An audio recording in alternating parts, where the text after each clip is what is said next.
390 treatment centers, and we have an additional, I don't know the number, but we have additional control centers.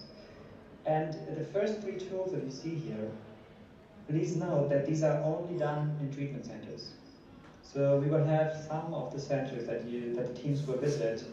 There is no need to conduct any of the treatment center tools, but only the household and the IDEALA tool.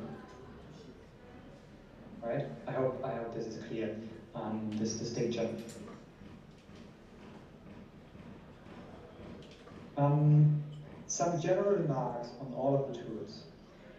At the beginning of each tool, you will see on the tablet, in the broken version, you will see a section that kind of introduces you to get started with the tool on the tablet, and you will see always the same questions to select first the name of the enumerator, or in the case of the backcheck and the spot check tool, the name of the supervisor. So you will select the name. Then as a next, you will select the center ID. So you will have a list of all the centers, and you will select the center ID that you're going to visit or that you're about to enter data. And then the tablet will ask you to confirm if this is the right center. So we really have to make sure that you have selected the right center, because otherwise we will have confusions and issues afterwards. So once you select the center ID on the tablet, you will then be asked, if you swipe forward, the tablet will ask you, this is the center name X, it's located in the province, southern province, maybe in the district sector, and all the details, and then asking you, is this the right center? So you have to confirm. If you selected the wrong one, you can go back and correct. And then for the household tool and also the IDEALA tool, you will also ask to enter the student ID. So when selecting the students, the children in the center, you will assign an ID to each of them. And this ID will be used in the household and the IDEALA tool. Then once you have finished this introduction to select center and student, etc., you will see the consent form. And as I said earlier, getting informed and explicit consent of all respondents is key. So you will see the whole consent form, and you will read out the entire text that shows on the tablet, and just follow the logic as per the broker version. Then there you will see that there is like room for questions, so the respondent can ask questions. And finally, the respondent has to consent, so they have to accept participating. And once this is done, only then you will see like the actual modules of the tool, the actual questions will then start. And at the end of each tool, we have integrated a comment function. So once you finish all the questions on the tablet, you will have, as a final step, you will have a text field where you can leave, and where you are requested to leave any important comments. So that is a quite helpful tool for us to understand what's happening in the field. For instance, if there are any observations, any important remarks during the interview, the team, you as a supervisor or the enumerator, can leave this and explain in the comment field at the end.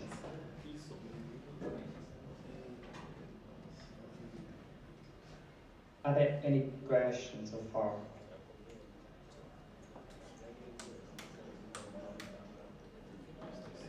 Just looking at the live stream, it's still not up.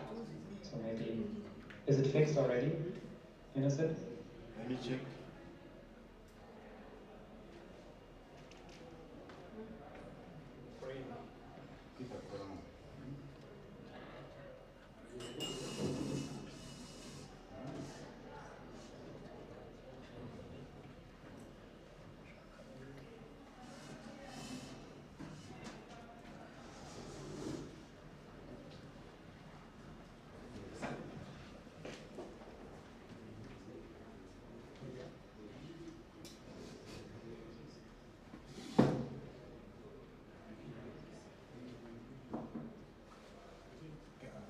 can you synchronize?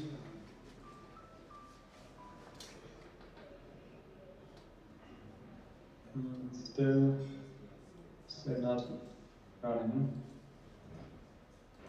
I'm using the same link that was shared with me, but I only see the recording from earlier.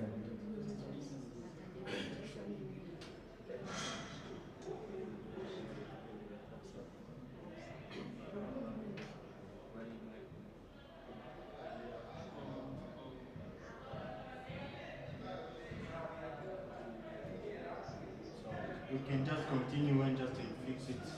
I'll let you know. Okay. Okay, now we are starting with the first tool, which is the attendance tool. So the attendance tool is the most important or the biggest one that is done at the center level, and it collects some basic administrative information of the center coordinator, the center head that you're going to talk to, but also about the center itself. So you will collect the enrollment registers for children and also for staff at the center. You will collect attendance registers for both children and staff. You will collect some basic information on each of the staff members, so each of the caregivers and teachers who are in the center, and you will do a head count of present children and staff at the day of the visit. This tool, the attendance tool, has to be administered immediately after the introduction. So this is the very first tool that the teams are going to conduct in the center. So when arriving at the center in the morning, first thing is you introduce your team and yourself to the center coordinator, of course, to explain the purpose of the visit and what you're going to do during the day. And then once you are done and once the coordinator has a consent in participating, you will start directly with the attendance tool. Some of the sections of the attendance tool might be also be supported by some educators or a center coordinator. And as I said, it collects data on the children and staff enrolled and the attendance of both.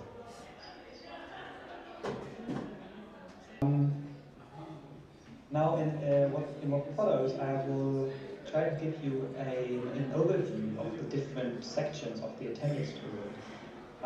If we have time, once we have done this, if we have time, then we can also look at the paper version, or so we can check out the questions.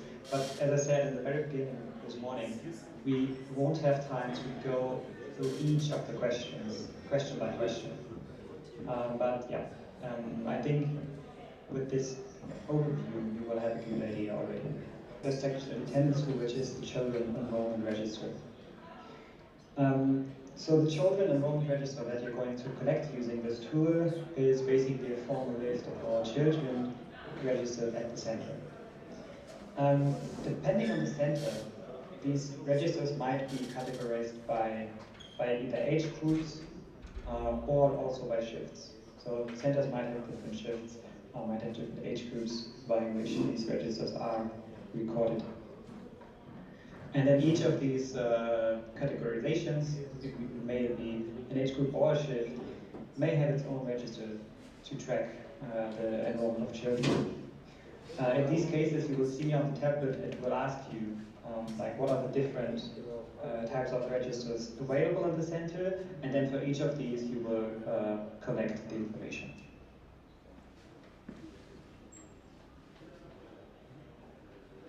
Then the children attendance registers.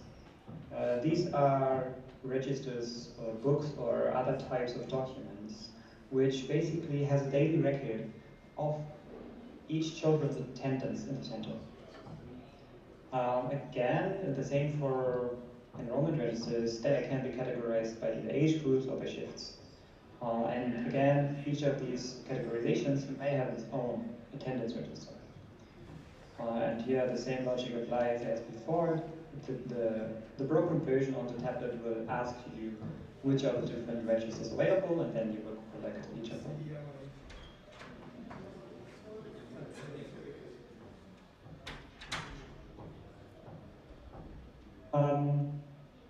Then the same for staff. So the staff enrollment registers are again like registers, books, or types of documents with the records of the staff who work at the center.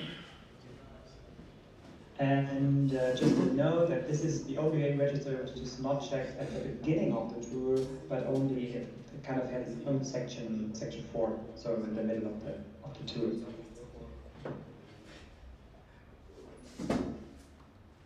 And the staff attendance registers, again, also similar to the children attendance registers, have a daily record of the attendance of all staff in the center.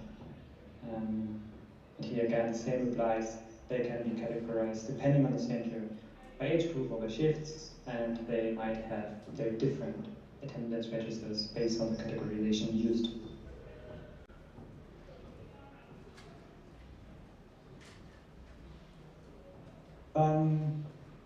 Now to give you an idea about how the tool is structured and sequenced, so the key sections are summarized here. So it starts with the introduction and the consent. So obtaining consent first from the center coordinator, and then collecting some basic details on the center and the coordinator.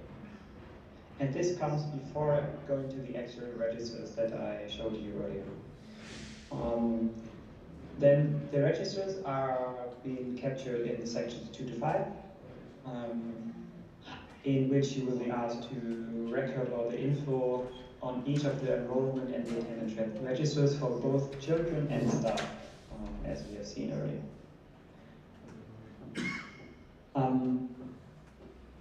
Then, as a note also on this, like if the registers exist, which is the best case of course, what we assume, then you just will collect all the details as per the register on paper, and also be asked to take a photo for documentation. And you might also face a where these registers, or some of them, are not there, right? So it might happen that the registers are absent. Then, as per the logic on the tablet, you will see that this section, the corresponding section, will be skipped automatically. So you basically just have to follow the flow and the logic of the tablet. But just to give you a heads up already, like in case of this scenario, it will be programmed that there's an automatic skip.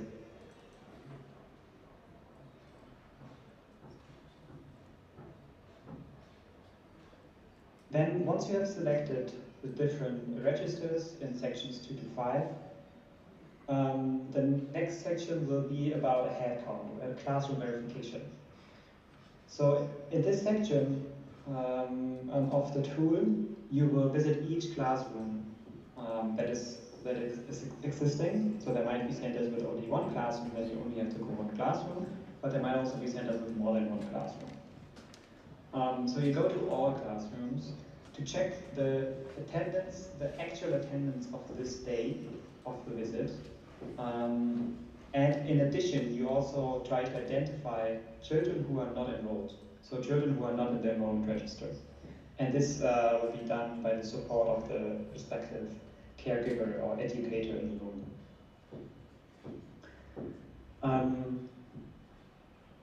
And then you will verify both the staff attendance and also attendance of unregistered staff. So there might also be staff members present who are not enrolled or registered according to the staff enrollment register, right?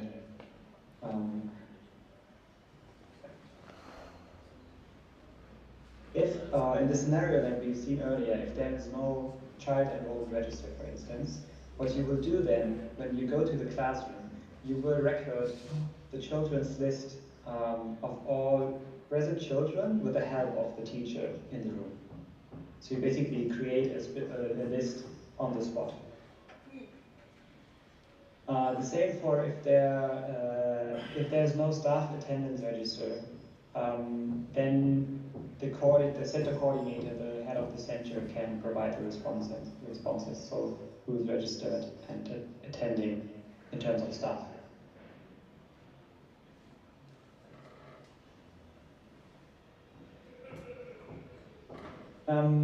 Then once this is done, there's one final step in the attendance tool, which is also then the basis and the requirement for the next steps, specifically regarding the selection of children. So here, at the end of the attendance tool, you will have to conduct the children sampling. And for this, you will apply a specific sampling protocol method to select the 8 children per center. And then once you have done this, and we will go through the steps in the protocol now in a minute, but just to give you a heads up, like once you have conducted all these sampling steps and you've selected 8 children in the center, then you will be asked in the attendance tool on the tablet at the very end to indicate those 8 children and add their assigned IDs. Because this is then really very, very important to have it in the attendance tool. The name of 8 children, including their IDs that you assign. And we will talk about it now, how this is done. So the first step for children selection, for sampling, is to build a sampling list. And this is done using, as we have seen, using the attendance tool in addition to the classroom observation verification. So the steps that you've done previously in the attendance tool.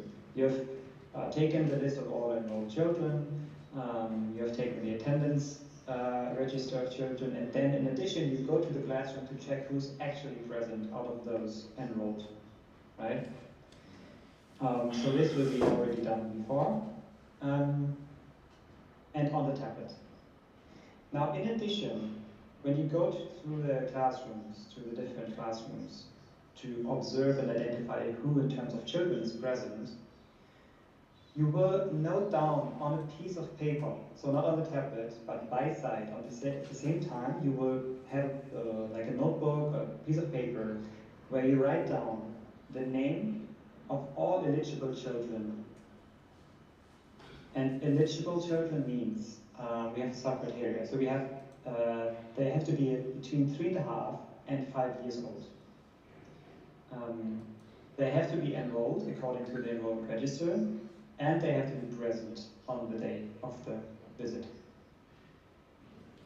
So only those children to whom this applies, you mark their name on the paper, you write it down, and you also add the gender, female or male.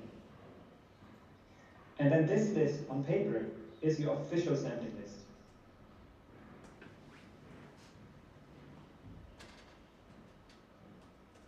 And then comes step 2. Step 2 is about verify the pre-scheduled children. To explain what this is about, let me go back one step. Because when we were talking earlier about the responsibilities of you as a supervisor to make the appointments with the center, right? And I said this has to be done 2 to 3 days in advance of the scheduled visit. During this call, when you call the center to make the appointment, you will ask the center coordinator in line with the script that we will provide to you. It will include a question to ask the center coordinator that 2 children will be pre-scheduled who are eligible and present on the day.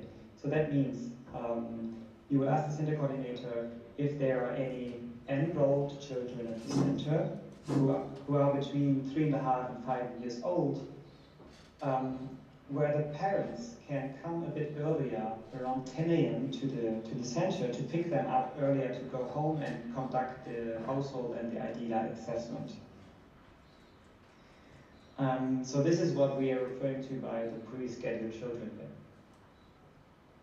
So once you're in the center on the day of the visit, and you build your official sampling list, you have a list of, let's say, maybe 20 names of eligible, enrolled, and present children. You identify with the help of the teacher who are those two pre-scheduled children among your list. If they are present, so if they are in the room, then you can already mark them as selected. You know, if they are not present, which might be the case, right? Maybe you have called the center coordinator 3 days in advance, but then on the day of the visit, the children is sick or cannot attend due to some other reasons. You know, this might be the scenario. This might be might happen. Then you replace them later, just selecting different children. So then comes the next step, number 3. Identify children with functional difficulties. This is important because, as we have heard in the introduction to the program and the project, we've heard from Joanna that the program has a specific focus on inclusion of children with functional difficulties, right? So that's why we have to make sure to include up to 2 children having functional difficulties per center. So out of the 8, ideally we identify 2 children with functional difficulties. If there are none, then we include none, right? But if there are 1 or 2, we select all of them. So how this is done, you will just ask the teacher if any of the children has like some difficulties. That can be difficulties seeing, moving, speaking, playing, paying attention, or interacting with others. If there are any children that have hearing difficulties, we don't include them we don't sample them, because it won't be possible to conduct the idea assessment. But all others, if there are any, we include up to 2 children within the correct age range. And here we aim for gender balance. So if there are, let's say maybe 2 girls and 1 boy with a functional difficulty, then we select 1 boy and 1 girl instead of 2 girls. In general, if there are more than 2 children who might have functional difficulties according to the teacher, then you can just flip a coin. For instance, if there are 3 boys, but we only select up to 2, you can flip a coin or do some other random selection method to select randomly 2 out of 3, for instance. And then once you have selected up to 2, you also mark them on your sampling list on paper.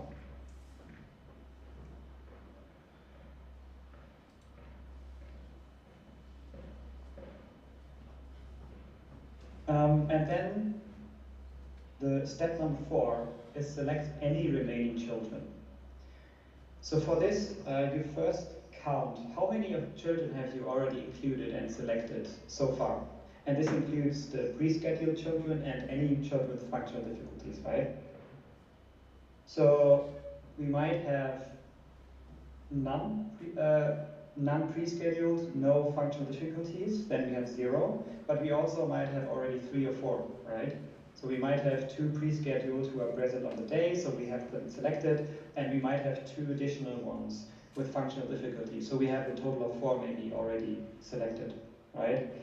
Now, let's remember, we need to select a total of 8 per center. So that's why now, as step number 4, we fill the remaining slots to reach a total of 8 children using certain sampling rules that are laid out here below. Case A. In the first case here, in which there are less or equal to 8 children eligible in total in the center, we just include everyone. So if we have a small center, only maybe in total 6 children are only eligible, then we just include everyone. The 6 children, and we mark the downfall, so we indicate that like there are only 6 eligible, so we only could select 6. Case B, If we have between 9 or 16 eligible children, then we select every second child, starting with girls. So if, for instance, there's a total of, let's say, 12 children in the center, and 6 of them, or like half of them are girls, then we select every second girl, and we do the same for boys. However, in case C, if there are more than 16 eligible children, we first make a separate list for girls and boys, and then calculate the sampling interval.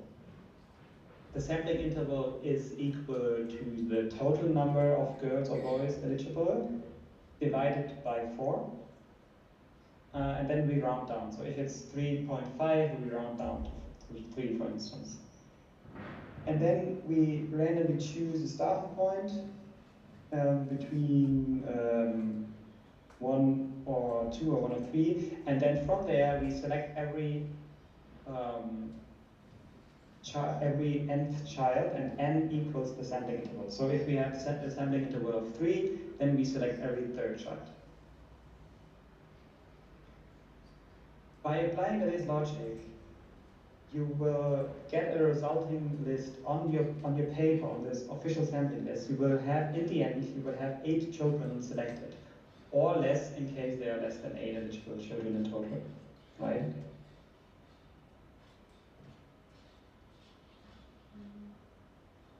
And then as a last step, number 5, once on your paper you have selected these 8 names, then you assign a new ID to each of these selected children, and you keep track and log it on the attendance tool, coming back to the tablet.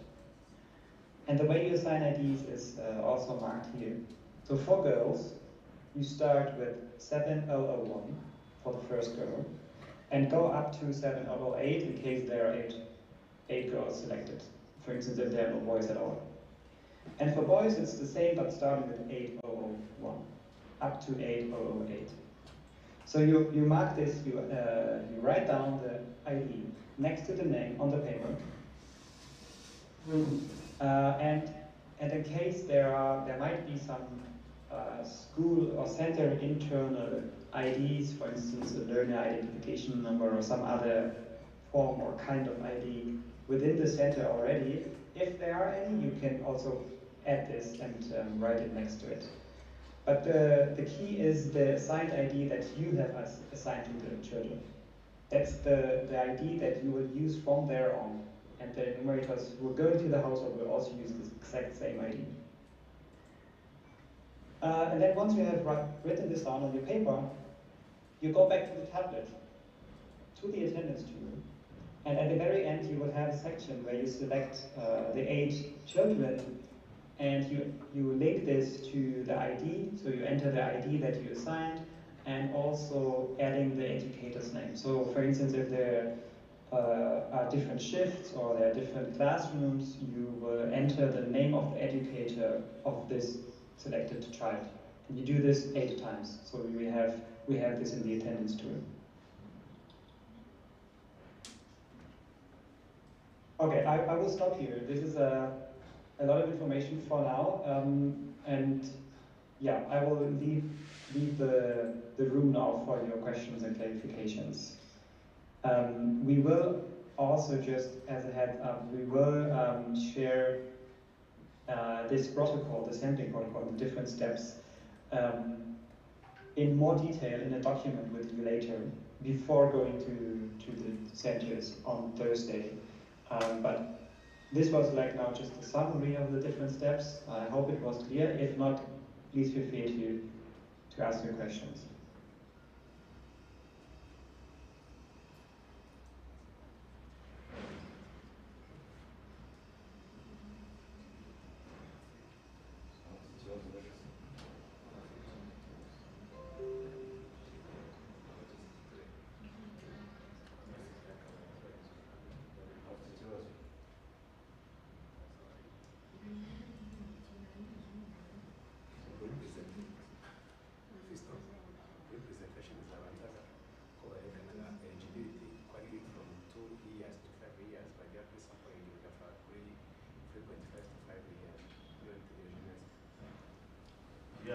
introduction ya mbere muri cya gito tujya gukora observation kandi dushaka kumenya abana bose bari sibyo ariko nidushaka abana tuzakorera idea niho tuzahera ku myaka 3 n'igice kuzamura niho tuzakorera idea sibyo naho ari muzajya muselectinga abana gukora urutonde rusanzwe ikigo gifite rumeje sibyo barafata abana bose sibyo muri aya mashuri yose bashyire hamwe none urebe ku bafite imyaka 3 n'igice kugeza kuri 5 aho no tuzakorera idea sibyo nabo gabo muzaselectinga mo random ukurikije ijya mibare bagiye bagirira sibyo steps no kuremo tuzajya tuganiriza iranze idea ari nabo tuzashaka ababyeyi babo tuzaganiriza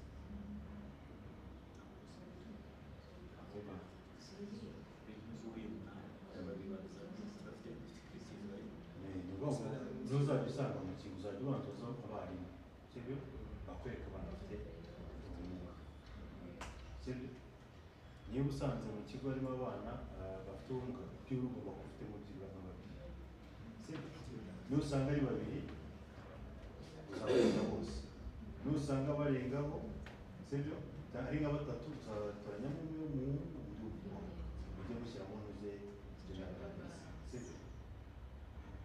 nimusanga ari benshi cyane kurenza bane bari muri 6 barenze uzakoresha ikintu uzakoresha uburyo ushaka ariko ubu ni abana babiri bari buze kuza hari icyo cyo kumva no kitazabaza wenyine uko ngo izindi kandi zose ziranye kubaza nta n'umwe neza sibyo ikindi mukazamenya kujya mubaha kuri muze kugira ngo selecting yatubwiye ko n'ushobora gusanga abana ikindi abana bose hamwe 8 bose uzabona sibyo nusanga bari mu cyacu na batandatu sibyo uzakoresha gufata umwana wa kabiri muri kabiri sibyo umukobwa kumvikana none wasanga bari hejuru ya 16 uzafata rwa rutonde rw'abana bose sibyo ugabanye kandi wa mubare uri bubone nubona harimo ibice uzahita warangiza none ujya ufata wa mwana uzahera ku wa mbere kwica kuri mbere kumufasha uzahera ku sample yumve uwa tubwire niba usanze abana wenda barengeje 10 wala to usanze mu 6 sibyo uzagabanya kandi ubone kangahe kuwa mbere uzabara rimwe kabiri gatatu izo icyenda niba wongera ubare rimwe gutyo gupaka separalista abakobwa n'abahungu baje kugira ngo bazazemo gender balance sibyo ikindi kuri buri uko uzajya ukorera buri mwana azajya hazamo munsi izina ry'umwigike cyangwa se ibyo yarashobora ko uzajya yinjiza umwana azagakoza izina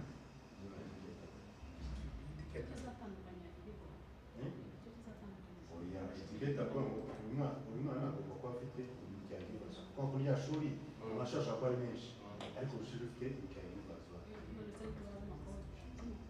izi kode n'icyagiye umara guselectinga aba bana nani sibyo ni ukuvuga ngo ab'igitsina kobwa baza bafite kuri ID kuva kuri 001 kugeza kuri 7008 abahungu baza bafite ID kuva kuri 8001 kugeza kuri 8008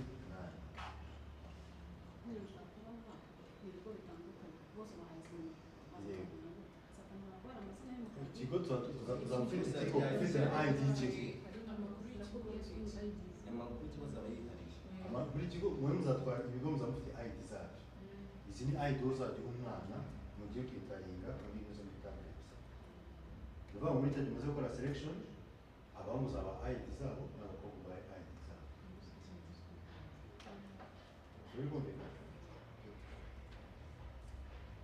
nari ko mutari kubaza ko mutima utazafite kimwe icyo mutari kubaza neza kimwe muzamwishyana icyo cyo mutari gukira ikintu cyose murari making sure ko cyumvishe neza tekereza wese dating kubaza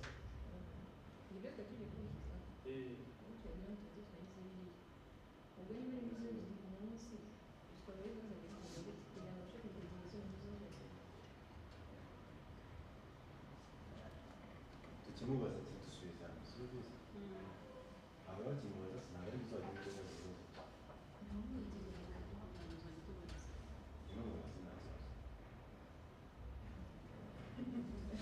ya mujye mugenda ese ejo bundi ntabwo barimo gutera imbere sibyo. So Ben, there is a question Yes. here. I'd like to just ask you.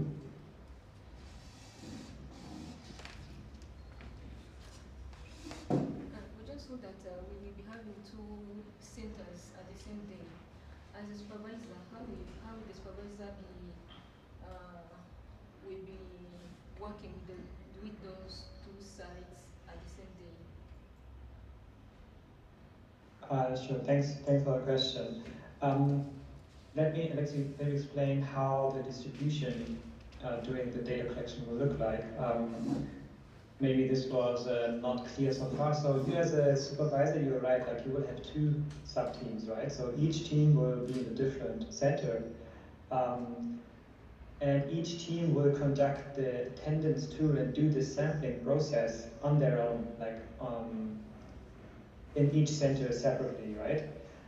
So you as a supervisor, you will be, we will try to schedule the two teams for which you are responsible so that they are close by each other, like not too far, so that you will be able to go to the extent possible, maybe back and forth to supervise their work. But the attendance tool and the sampling process that we just looked at will not be done by yourself. However, it will be done on Thursday by you. So that's why I'm explaining to you the sampling steps here, so that you are aware. So because you need to know how this will work in practice, and you will practice actually on Thursday yourself, in order to answer questions from the team in case they come up. Because you as a supervisor, you are also like responding to questions that the team might have, and then maybe when you are with them in the center in the morning, there's some question on how to conduct the sampling, then you will be there to support. But it's the enumerators doing the attendance tool and the sampling process. However, you need to understand for Thursday practice in the center, and you need to understand. I'm not sure if that answers your question.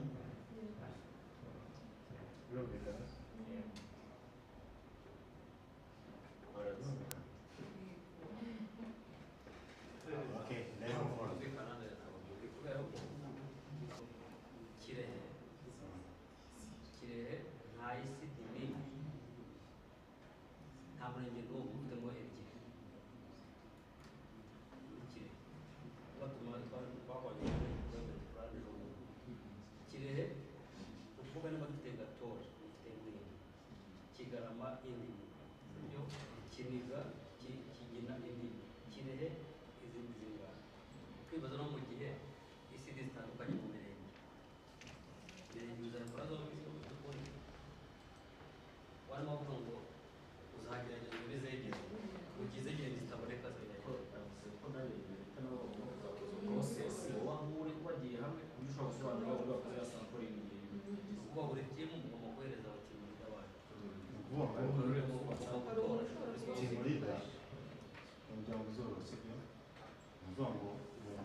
wenda tuzareba wenda muri ya minsi tuba turimo gukora training tumaze gukora pilot dutegereje turi kwitegura kugera barimo gucekinga pilot aho ngo mutegurira na wa muntu we bazafata nka session yo twara ku office nawe tukamubwiriza akazi tukamubwiramo iyo process kuzakikora sibyo byiza kuko naka kanonze kano kadokima turaza kukaka bakaduha ibyo ingesi ushobora kuba akabibagiwe ukakabona bakifashisha sibyo. So then just clarifying some points. So now we can continue. Okay. I hope also once we share with you the detailed protocol of these steps with a bit more context, I hope it will also get clearer. It will be helpful. Yeah. Okay, so this was the overview of the attendance tool. And now we have still some time left. If I'm looking at the schedule, the agenda, we still have about 35 minutes for the attendance tool. So what I would like to do next is I have prepared a PDF printout version of the attendance tool, which I'm going to present now. To go over this for the next 35 minutes. So you already should know by now what are the different sections, what is being captured in the attendance tool, but now we're going to look at the actual questions a bit more in detail. However, acknowledging that 35 minutes is not sufficient to go through every question in detail, but just so that you have an even better idea of how the questions will look like. I will try to give you an overview by showing this paper version. I will go through it section by section. If there are any questions in between, maybe Innocent, you can just interrupt me, and there should be room for questions.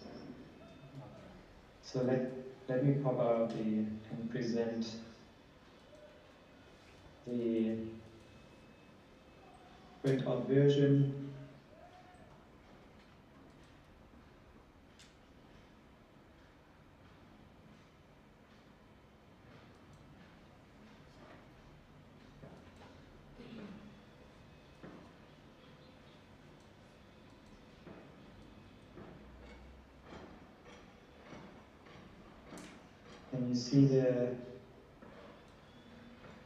Can you see it now? The printout version? Yes. Okay. So here we will go through this now for the next 35 minutes. And you will, probably will recognize the different sections that I talked about earlier. So, as I said, the same for every tool. You will first have this identification selection at the beginning, where you're asked to select the name of the supervisor. Always remind that this is the enumerator is supposed to do this tool. But on Thursday for the pretest, you as the supervisor will do this too. But this is written as if it was addressing the enumerator, of course. So the enumerator will select the supervisor first and then select his or her own name. And then enter the ID of the center. And then the tablet will ask you to confirm the center.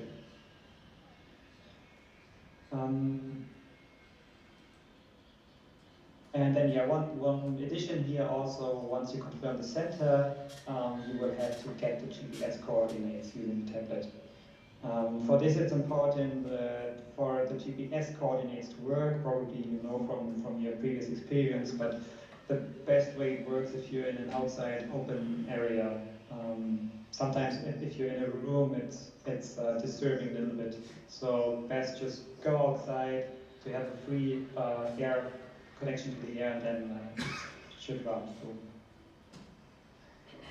Then the next section is the consent form, as I said earlier.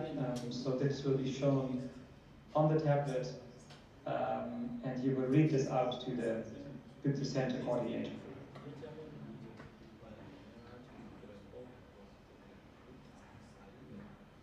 And then yeah, you have to take the consent, so the coordinator has the option to say yes or no to participate.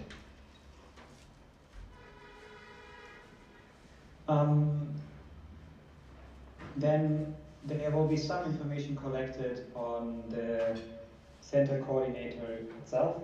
So he or she will be asked to indicate a phone number, a second phone number if available, and then coming to the number of classes in the center,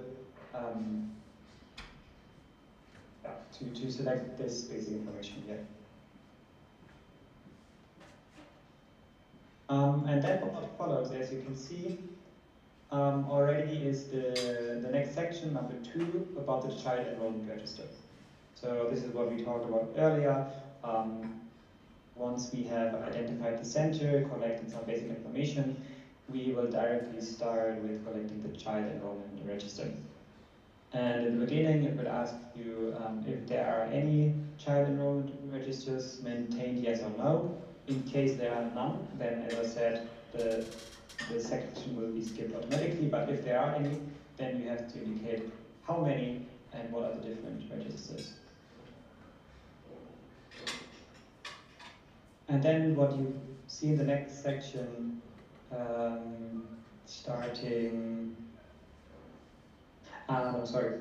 before actually collecting the enrollment register, it will ask you the same for the attendance register. So you will indicate if there are any attendance registers, yes or no, and if yes, how many.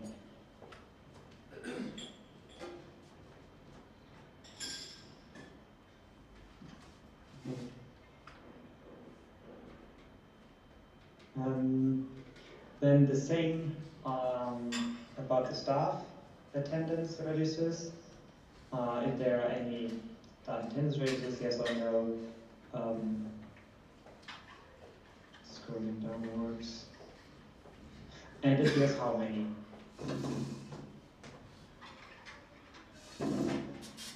And now actually start section number 2 about the child enrollment register. So in section number 2, you will be asked to record and capture all of the information in the enrollment register. So these questions will be repeated over all different categorizations of child enrollment registers, if there are any, or if there are more than one. So this might be again age group or shift.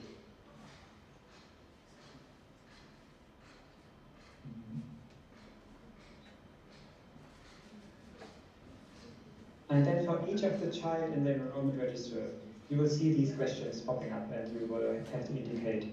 So this is name, gender of the child, then day of birth of the child,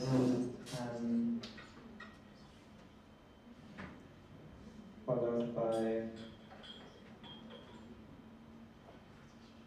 Okay, that's actually... So in the attendance register, as you have seen, it's really about the basic information of the children. Name, gender, and date of birth. Then the next section, number 3, after the enrollment register, is the child attendance register. So here again, it will ask first if the attendance register or record has been filled for the day. If yes, then you will take the following information.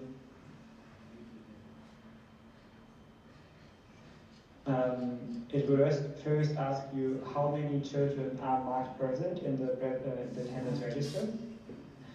And then, if you say, for instance, there are 13 children marked as being present according to the attendance register, it will in the next step show you the list of all children out of the enrollment register that you have entered in section 2.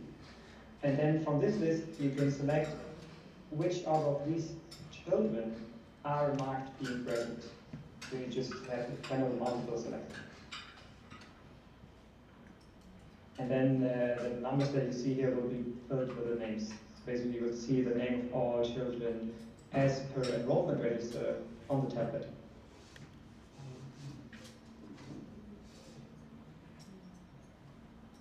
And that can be quite a lot, but usually we don't expect up to 200.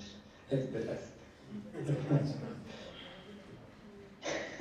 According to the fourth story that you did, there are very few centers that may have up to 200 children, but this is like very, very few. I think on average, centers have about 50 children. Okay, and this is section number 3. And as you see here, we always ask you to take a photo at the end of the section of the corresponding register.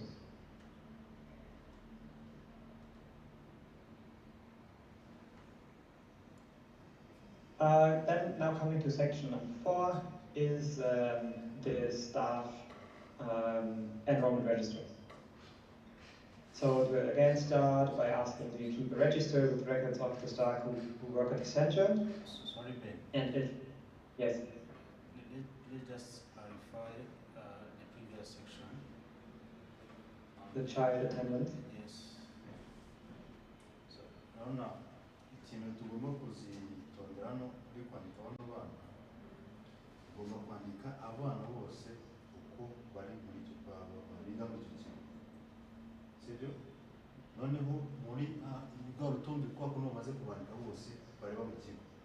Hano muri tablet ntuzagara uzatekinga no abahari umunsi waje kugera ku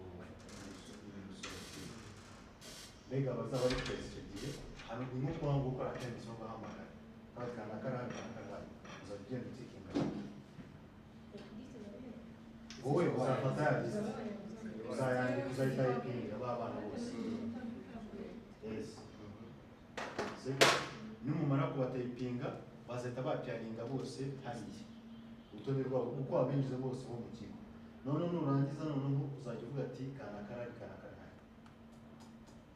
bagaragare mu hano muri bano rero bazaba bari presa mu ishuri ku ishuri icyo gihe niba uzagira iki uzahita utoranyamo abandi ugomba gukoresha ya liste noneho baguhaye nugera ari urangije no section uzagita ufata ya foto ya liste baguhaye.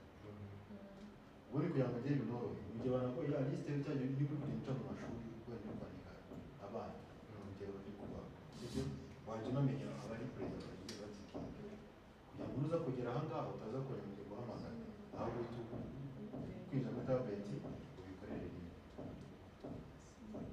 Sibyo? Muri liste bakwereka mbere y'abana sibyo bahita nawe tugura abantu umugisha na liste bajya guhamagara mbese abazi ko abana bahari kizisanze yahamagaye ni kuvuga muri cyane tubwe class n'eshatu sibyo ushobora usanga ikigo gifite aho cyanditse abana nyine bari muri iki kigo sibyo yagura liste ukagenda ukareba abahari ukaba bari present nyine mu mashuri then ukaza gukora inzu y'indege tukabitaringa muri tablet noneho wagera aha ngaho kuvuga abari present icyo gihe ukagenda ubatikinga n'ubundi wanje gukora presence. Iyi liste ni ikigo cyose yaba abana nyine izindi yose bose uva mu Rwanda bakubiyemo n'abana batoye.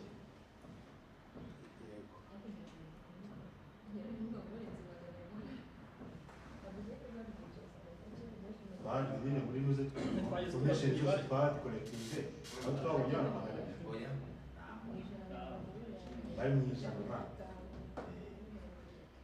ikindi nari byo nibaza ara take a picture izaba ari ifoto y'umwana ubazwa cyangwa rwa rutonde rwanditse urutonde rwanditse rw'abana rwanditse n'intoki cyangwa se n'imashini tubwire uburyo bashobora kugupurintingira liste y'abana a picture ya liste okay. ahubwo si usanzwe muri iyi class ifite register yayo burya byiza bose wowe ubundi byera burya kuba byiza tubwire urugero sibyo bakaba gushyira ku cyonjo kanyanditse ku rutonde ubundi ikigo gifite amashuri atatu buri class ifite liste yayo ubwo hari aho twageze muri twari twakoze usanga directeur wenyine ari in charge akaba ari mu class irimo abana yes akaba ari ako normal my estimation class ifite liste yayo kugira ngo akenshi baba bari no mu register anaba bari mu mashini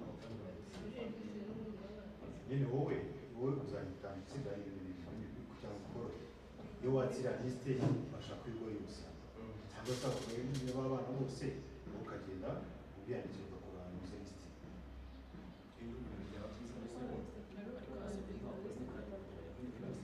kuko bageze abari mu byiciro kuri ku myaka buriya njyewe bakajya kujya muri klasi afata liste yabo ahamagara ukaza erega ziriya lisite ntizibagure kubera ko biriya ni ibintu baripotingaho buri gihe amalisite baba bayafite bagira ibyo kuripotinga kandi ibintu baripotingaho n'abana bagize bari yarujisitire bari mu byo baripotingaho lisite ni muzazi buri gisigaye no kureba ngo ese nzayibonera hamwe cyangwa nzayagenda mbonera buri klasi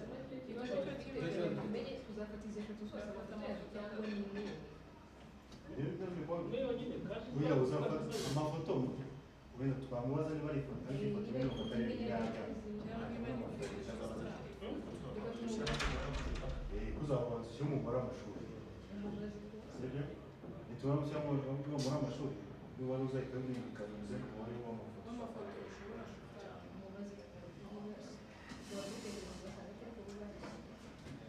So then,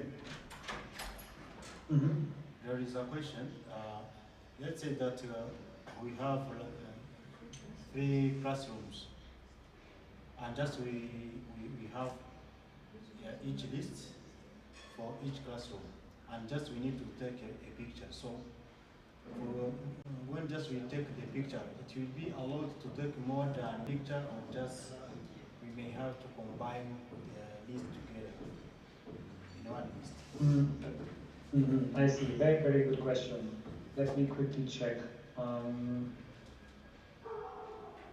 I will have to check on the programming if it allows for more than one picture, and I will follow up. Okay.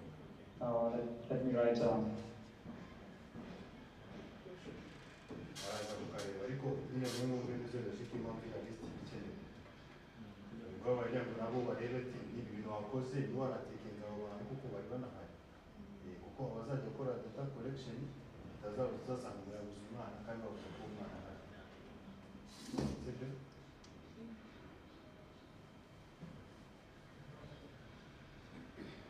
Okay, any other questions on this?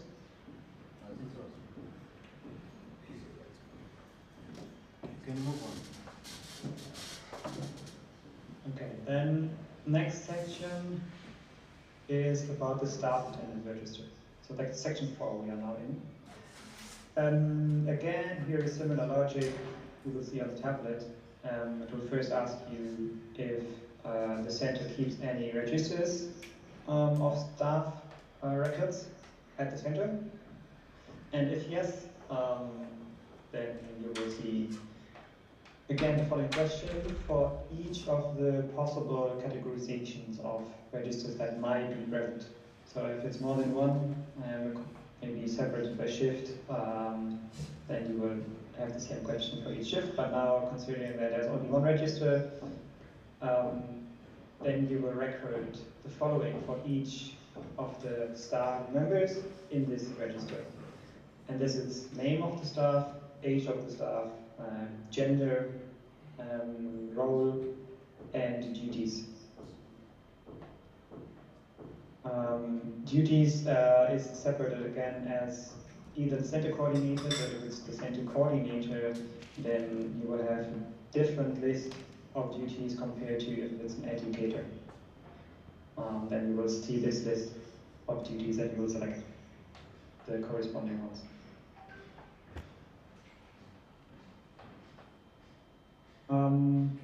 Then there's another distinction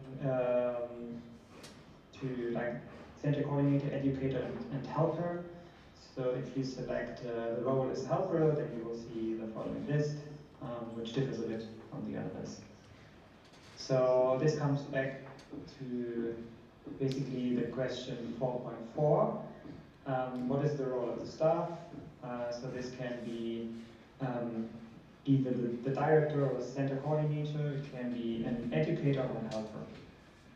I hope that distinction makes sense. And then depending on what you choose, you will have a different subset of duties that you can select from. Makes sense, no? The next question is on the employment status of the staff and the employment status in terms of, so first employment status based on the payroll and based on the hours of work. So hours of work is part-time, full-time, or a mix of both, and based on the payroll it can be, as you can see here, different types of payrolls. So, Ben, on that question Yes. of the payroll, Mm-hmm. there's options. So, Mhm. if that is a private company, like when just we saw the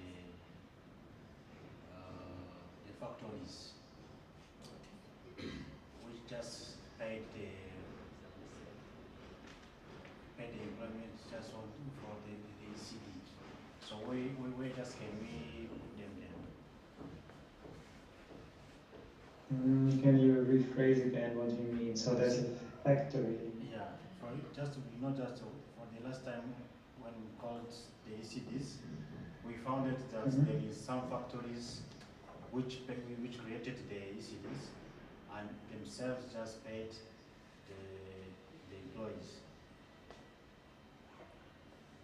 So in which categories just we can put them?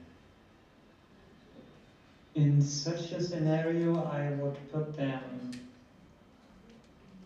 either under paid by center or others.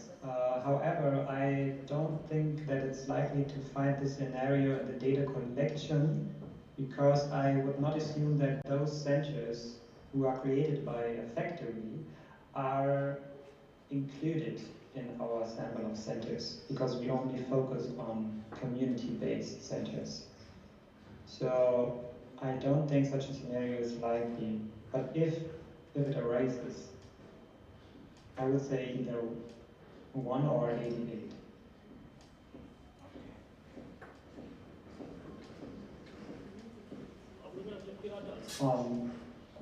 ariko urope nyinshi bashobora barazikuyemo niba barazikuye ariko in case yaba kesi yarasigaye bayijemo washyira muri others. ugaspecifying.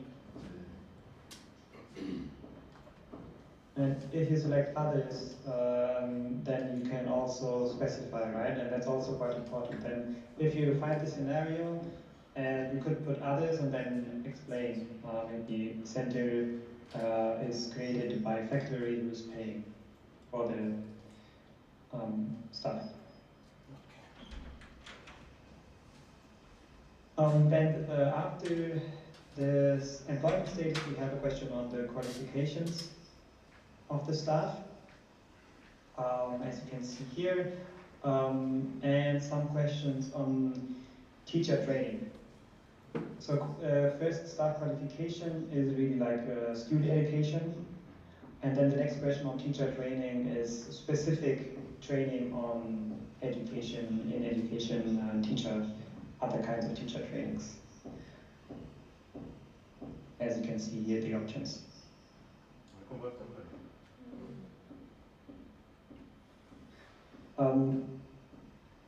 If the staff member has or indicates having any teacher training qualification, then there we will see a next question if any of these were specifically on ECD, so on early childhood education.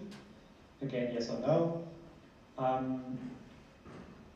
Also a question on whether any of these were at the teacher training college, TTC.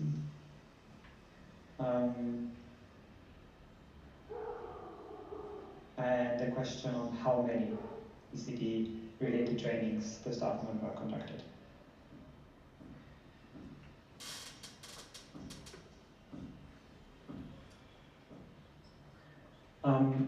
Then depending on how many you indicate, so if for instance you find for a specific staff member that he or she conducted, let's say, 2 ECD related trainings, then you will see for each of those 2, you will see the following questions. So what was this exact training about. So we have the options here, different thematic areas you can choose from, and the duration.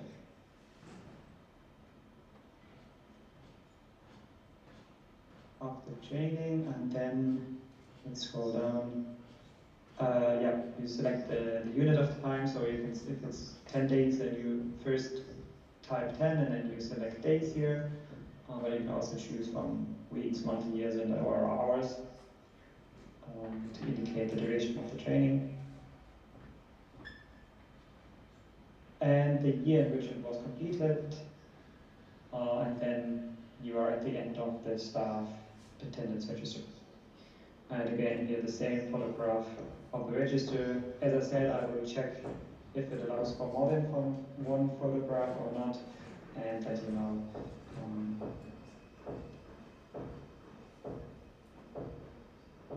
Then, once you have collected the staff attendance register, the next section 4B has a couple of questions on recent investments of the center. So this is now, after talking about the staff, this is now going back to the center level.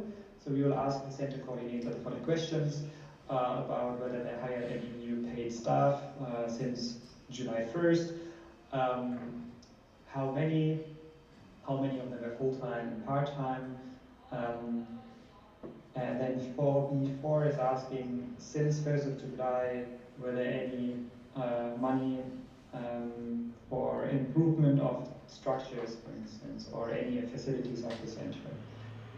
And if yes, what was changed?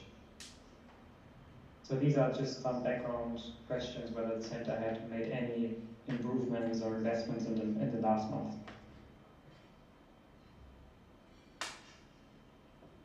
Then what follows is now the staff attendance register. So first we had looked at the staff enrollment register, and now we're looking at the staff attendance, if it's available in the center. The staff are asking you if the staff attendance register has been updated on this day, and if yes, you will collect the information. So, and this follows the same logic as we have seen in the child attendance register before. So you will indicate how many of the staff is marked as being present today. So let's say it's 3. And then you will select again from the list of staff members that you have indicated in the staff register before, in section 4. You will select those that are marked being present today.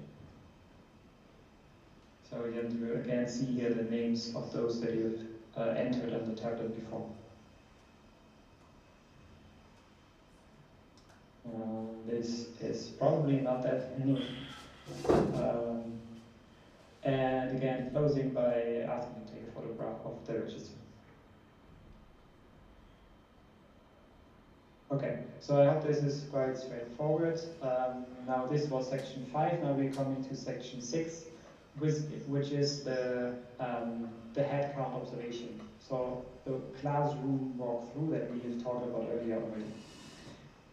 So the tablet will ask you, or the enumerator, to go inside each classroom and introduce yourself to the educator or helper, whoever might be present in the room, and then asking if you can conduct the head count in the classroom. Then once you're in there, you will count how many children are in this classroom on the day. And yeah, there are some questions in case there are none, but don't expect this will happen often. And then, after you indicated the total number of children being present, you will reach out again to the educator or the teacher, helper, whoever is present, and read out the following, which is here basically. I want to see now which of the children in my list on my tablet are present in the class today. And then there are different ways you can do this. Either you can just call out the names of the children and then they can raise their hands, or if it's maybe preferable, but you can discuss with the educator in the room, you can sit together with the educator, just go through the list of names on the tablet, and then he can indicate which of the those are in the classroom present. Yes. And then, based on the method, you sit down together or read out the names, and if you swipe forward on the tablet, you will again see the list of those children who are marked in the attendance register and marked in the enrollment register as being present on the day of the visit. So this is why we have a sequence, and we start with the attendance register, the enrollment register, we continue with the attendance register, and now we're going to confirm this again using your own observation in the classroom. So again, here as answer options, you will have all the names of those children who are in the enrollment register and present according to the attendance register. And then together, either with the educator or by calling out the names and the children raise their hands, you will select those that are present in this classroom.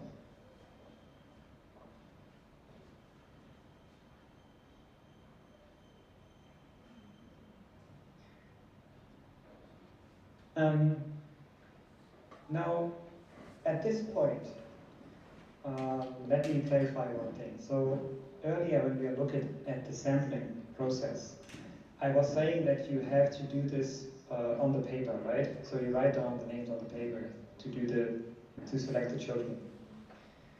And this is exactly at this point that you're doing this. So when you're in the classroom, you're going through the list of children and check who's present on the day in the classroom. You will have, at the same time, you will have a piece of paper by side, and you will note down those children who are present and enrolled, who are aged 3.5 to 5 years old, on your paper, including the gender.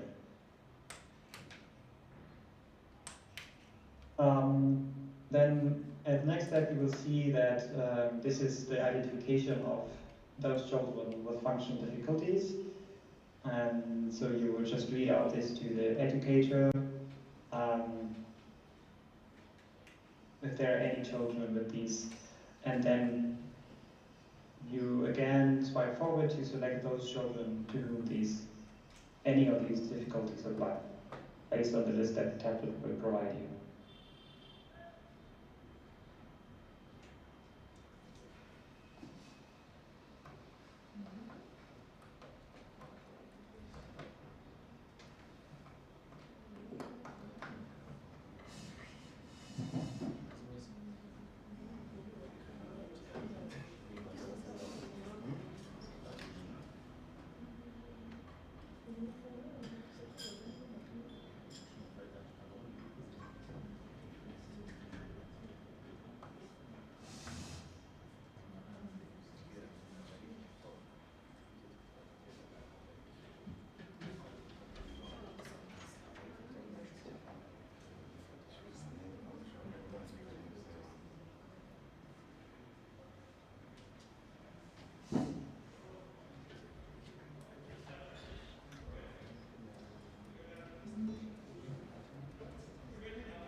Can we move on? Yes, we are. You had a technical issue, just it's solved now. Okay, great. Okay, I was looking at the classroom walkthrough, the head count in each classroom. Now what you can see here is just basically what will show up on the tablet in the scenario where there's no enrollment register. Because if there's no enrollment register, you don't have a you don't have a list on the tablet of enrolled children to choose from, right? So this is why the method differs a bit, but in case the scenario happens, you just have to follow the logic basically that will pop up here. We don't have time to go through this now in detail, but it will just basically straightforward if you follow. Then in section 7, we are capturing all children who are not registered. So far we have looked at the enrolled registered children, but now we are interested to understand if there are any children who might be unregistered.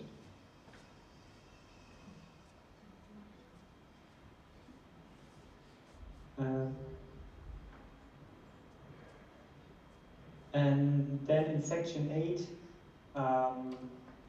is about the staff, like basically checking which of the staff is present on the day in the center.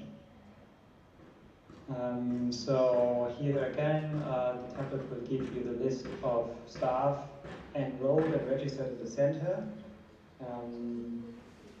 as per the register that you've entered before in the previous sections, and then ask you who out of those is actually present today.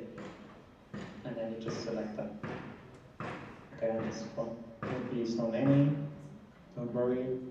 You will only see the names from those that you've entered before. And then the same in case there are unregistered staff or staff not mentioned before, you will also collect information from them if they are present on that day, including the duties, that the same questions that you've seen before basically, but only for those that might not be registered but present.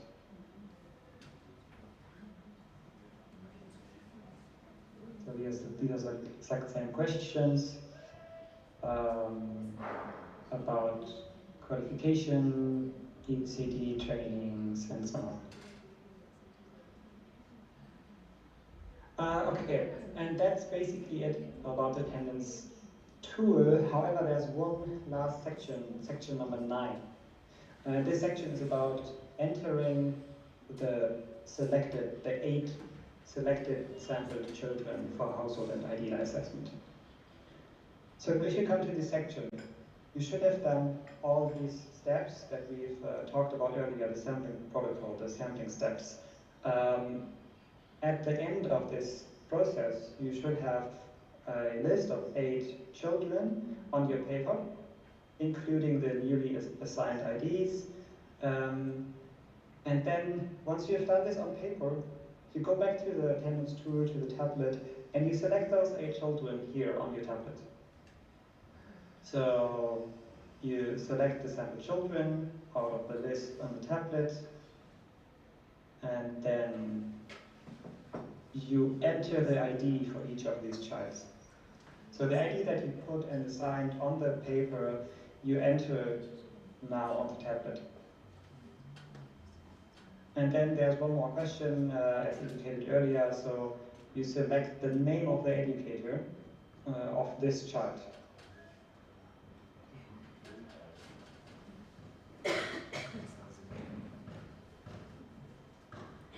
If the children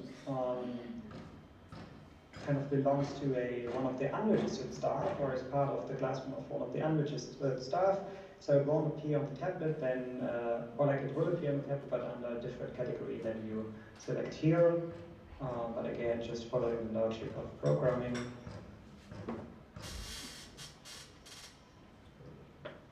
And the same is then slightly different method in a scenario where the center has no enrollment registers, but it will basically return you again the same list,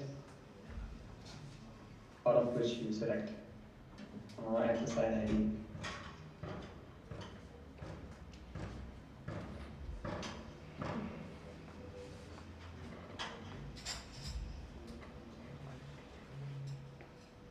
Okay, and then this you just basically repeat 8 times for each of the 8 selected children. So that in the end you have entered the 8 children, including IDs and educators. And that's it. That's the end of the attendance tool. So once you're done with entering the sample children, this is the end of the attendance tool. And then this information you share with your team. So, or like if I say you share with your team, in the end it will be the enumerators doing the attendance tool and the sampling. You share this with the remaining team members, and then you assign, or like the teams will assign the children to different enumerators. So each enumerator will get up from 2 up to 3 children, which they will visit in the household during the day.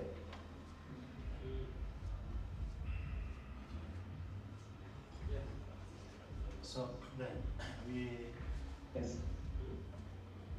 we have a question. When just we choose randomly as children for completing the ideal questionnaire.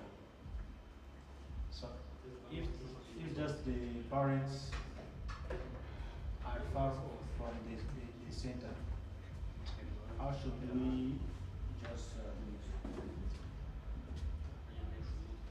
Yeah, thanks for the question. Maybe could you please also just turn on your camera on Teams, just to make sure.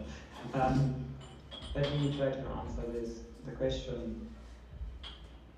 Yeah, thanks. So, if during the sampling process you realize that one of the children that was selected, for instance, is very, very far off, and it would not be feasible to reach this household on the same day, which I think is what you're referring to, then this is something you can consider for the sampling process. You know, like when doing the sampling process, reach out. Like you will be in touch with the center coordinator or the educator, right?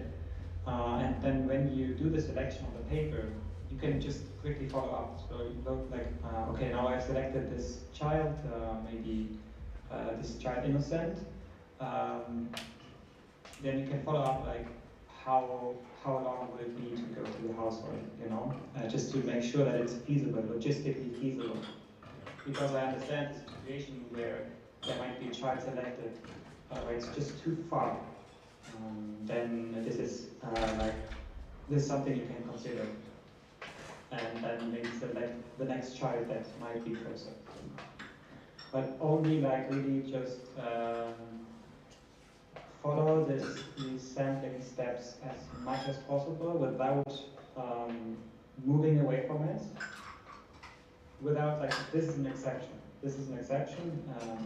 So feasibility should be considered, but otherwise always follow strictly the sampling protocol.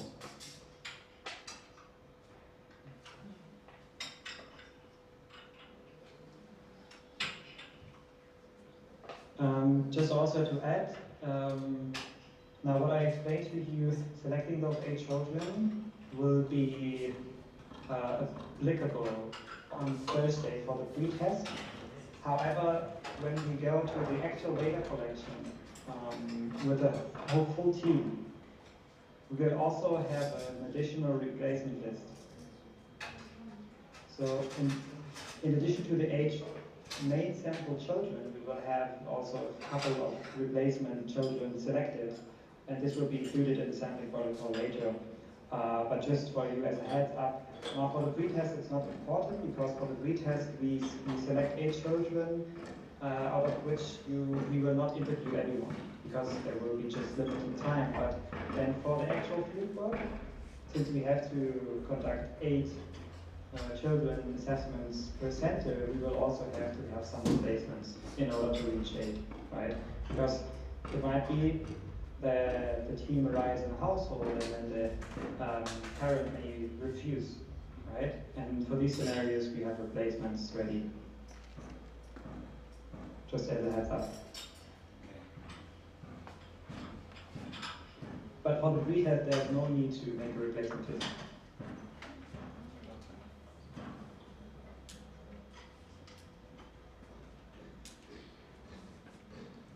Okay, then, if there are no more questions regarding the attendance tool, we can move on with the next tool, which is the structure quality checklist.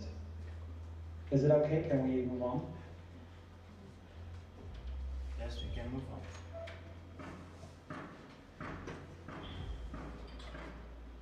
Okay, so you can share the presentation.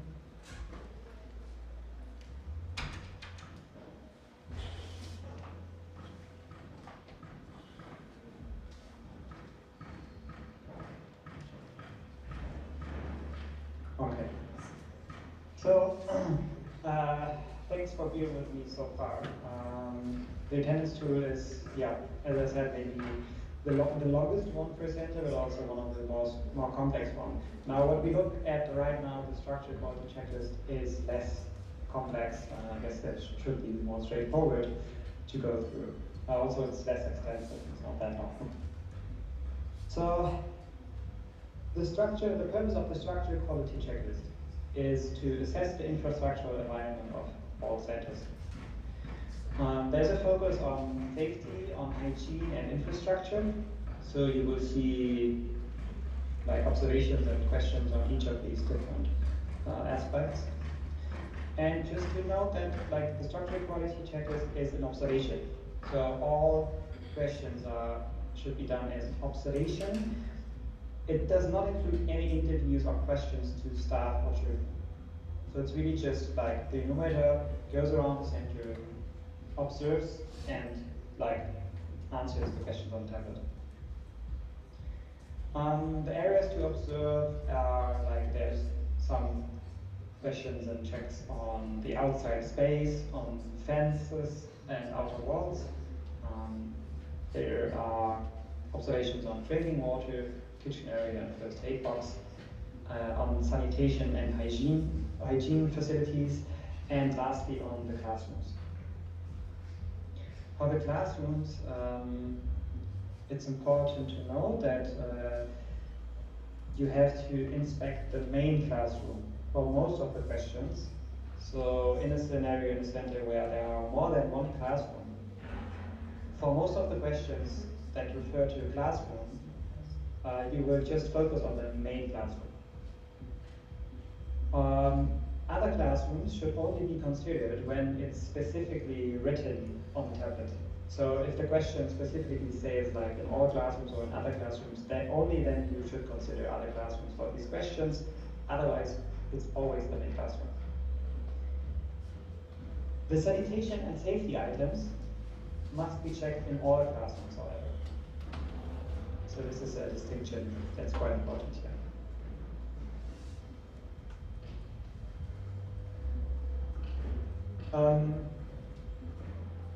Some very important points to consider when conducting the structural quality checklist is you have to observe very carefully and record the actual conditions of the center. Right? Focus on topics such as safety hazards, hygiene standards, and infrastructure quality according to the items and the different topics that are included. And as said before, do not interview or ask any question to the staff or children. So this is really a mere, just an observation, no questions being asked to anyone. And now the backcheck survey that we have seen earlier, which is what you as a supervisor will do during the data collection, is basically just a replication of the structural quality checklist. And this backcheck survey will be used to verify the reliability and the accuracy of those previously collected results. C30, we as C30, together with the CBA team, we will instruct you as a supervisor during the field work in which centers you need to conduct the backcheck survey. So this will be just a random subset of centers. And yeah, not too many. But just as a heads up, like you will be instructed to conduct this backcheck survey in a couple of centers.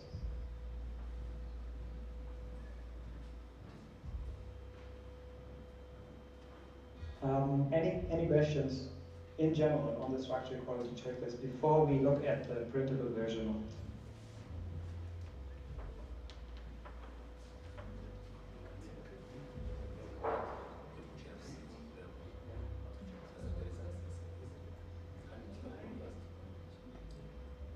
If not, then I will.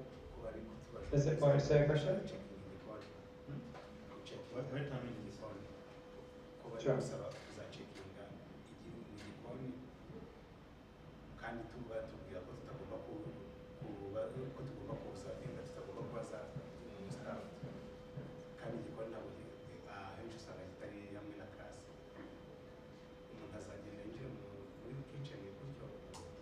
uzasaba uburenganzira bwo kwinjira mu gikoni rero bakinayo ukagenda ukareba uko biri. Ikitari ngombwa ngo turasaba we ntabwo uri kumaza n'ibiri nk'uko uzakareba n'ahantu abana bakina n'urugero umukino kuko se ntabwo ushobora kuba wandikira abana se inyubako y'inzu imeze gute wowe ukareba kuri uzabwira nta kibazo niba ushaka uburenganzira se najya mu gikoni wagira ngo ukareba gusa ntabwo bazuteka ngo ese cyangwa ntukureba gusa ukareba bakakwereka aho uri ukareba n'izo kandagira ukarabiza niba bifasitetinga abana tuwore bazahura byo uzabwira wowe uzajya ugenda ureba nta kintu.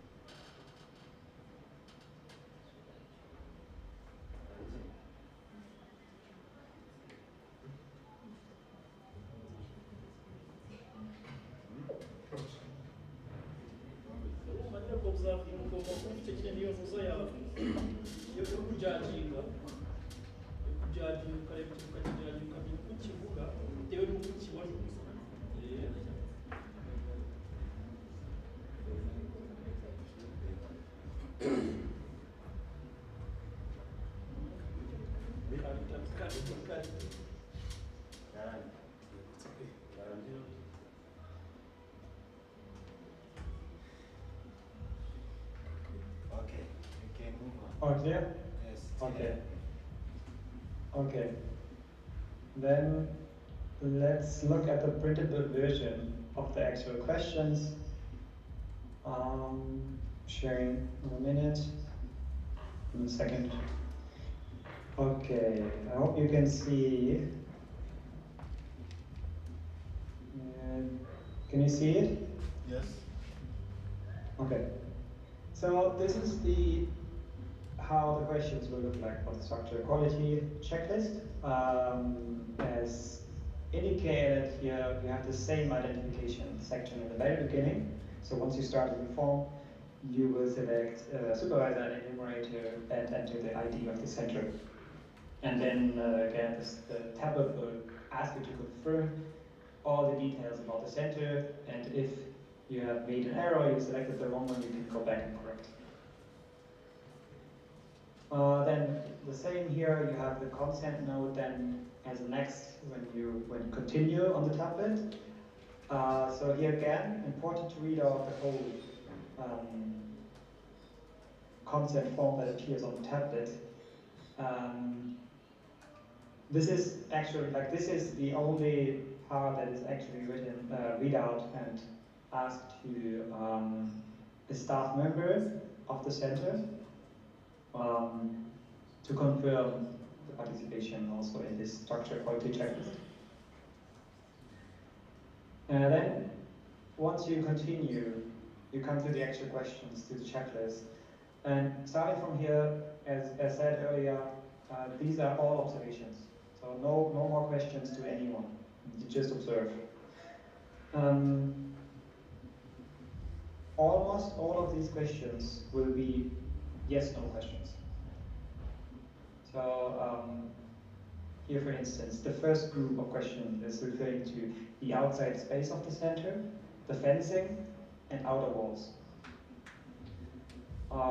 And then these are really like straightforward questions that are answered by yes or no. So is the outdoor space clean, for instance? Does it contain any dangerous objects? Yes or no? And it always like has, as you can see, some hints that explains a bit more in detail what is meant by this, you know? What is meant by, how do we define clean? So this always gives some more instructions, more detailed information about what refers to a yes or what refers to a no. There are some exceptions for where it's more than yes, no. For instance here, the question for A, are there any broken or damaged walls? You can choose either no or yes, minor cracks, large cracks, or completely collapsed sections. So a bit more defined response here, but otherwise most of the questions are yes, no. Yeah, more questions on windows, on the roof, and yeah, in case there is any damage, you will see some questions on whether they pose risks for children or staff.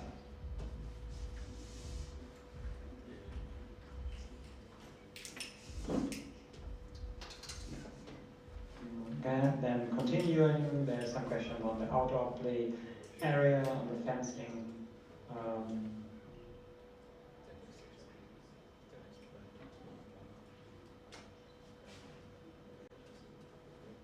As you can see here. So these are the first, I think, up to 16 questions refer to this outer space, fencing, and outer walls. Then the next group of questions will refer to drinking water, kitchen area, and the first aid box. So again here, questions on whether the children have access to drinking water, whether the water appears clean, whether the kitchen or cooking area is clean, etc., etc. So these are on the 1, 2, 3, 4, 5. These questions are not too many. Then going forward, the next section of checks is regarding sanitation and hygiene. So you will observe what types of toilet facilities are available. Here again, it's a bit more differentiated than yes, no, but you select the type of the toilet facility that's available, or that are available. Then again, question about whether they're clean, etc.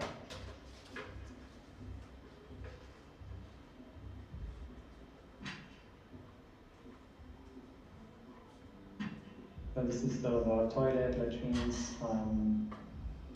Then question on path from the classroom to the toilet. There's a even walkable. As you can see, quite a couple of questions just cornering around toilets. Then access to water for hand washing. Some more questions about the hand washing facility, including if there's soap available, etc. Then I guess that's the last section already.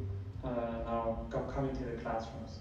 And now in this section about the classrooms is where it's applicable what we said earlier, that all questions referring to classroom should be focused on the main classroom only, unless it's indicated otherwise in the question itself. Only then you can consider other additional classrooms. So for instance, if you can see here, is the classroom clean? To which classroom does it refer to? Only the main classroom, right?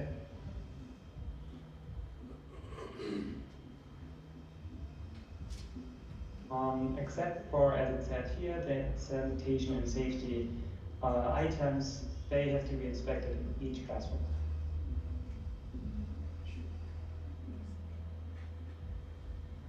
So we have questions on the classroom regarding its cleanliness, whether there are any dangerous objects, question about the floor, whether there are any sharp objects in the floor, on the walls, sorry, whether there are handles, whether hands are reachable, and other questions just cornering around the classroom.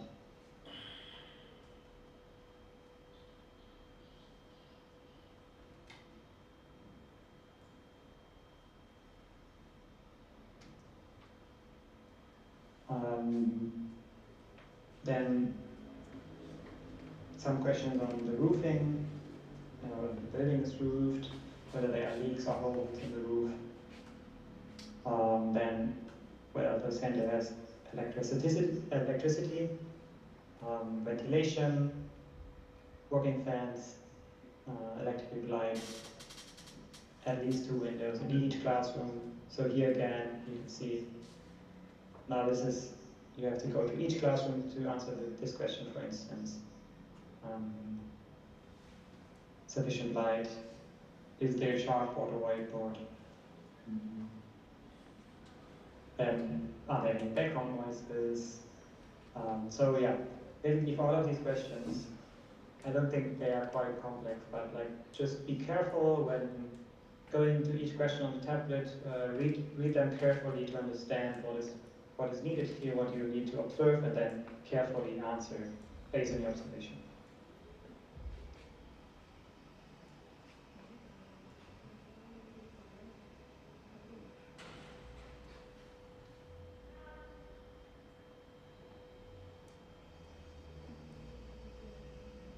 And then this basically here is we're coming to the end of the actual observations. So the last observation is whether they assessed for the classroom step 3, and then once you completed the last question, you're being asked to check that you filled everything, and the reason for the refusal only shows up if consent is not given at the beginning.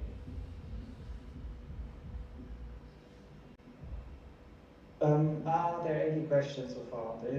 I know that we didn't go through each question now step by step, question by question, but from what you have seen, is it clear? Is the idea clear?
Is it all right in a sense? Are there any questions, or is it okay? Can move on.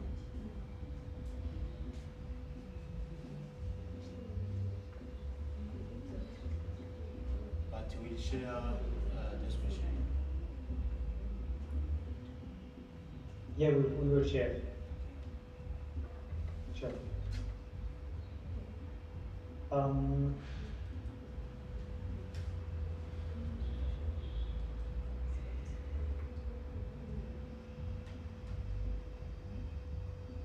Okay. Now, just to remind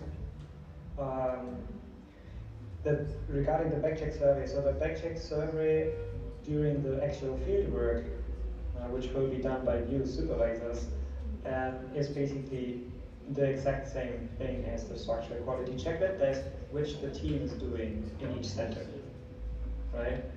I hope, are there any questions to the backcheck survey? Like how?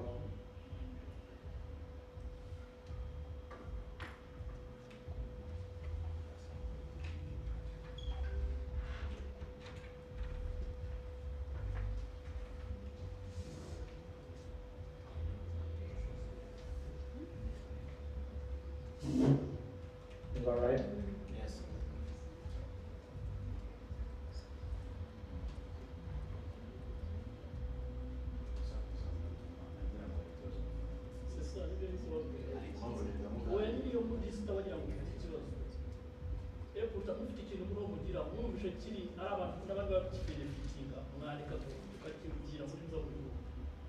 kiri hagati yanyu wagira ngo yida hari ikibazo cyangwa se niba ubona ari point uko abantu bageraho ufite uburenganzira bwo guhagarika ukabyumva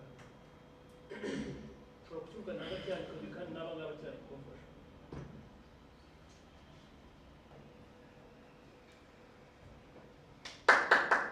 mbona umusinziriye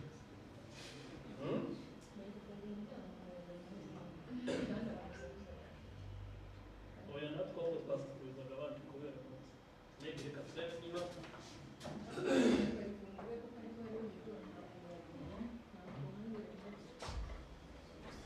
ariko ubura niyorosha ubimenye ubura niyorosha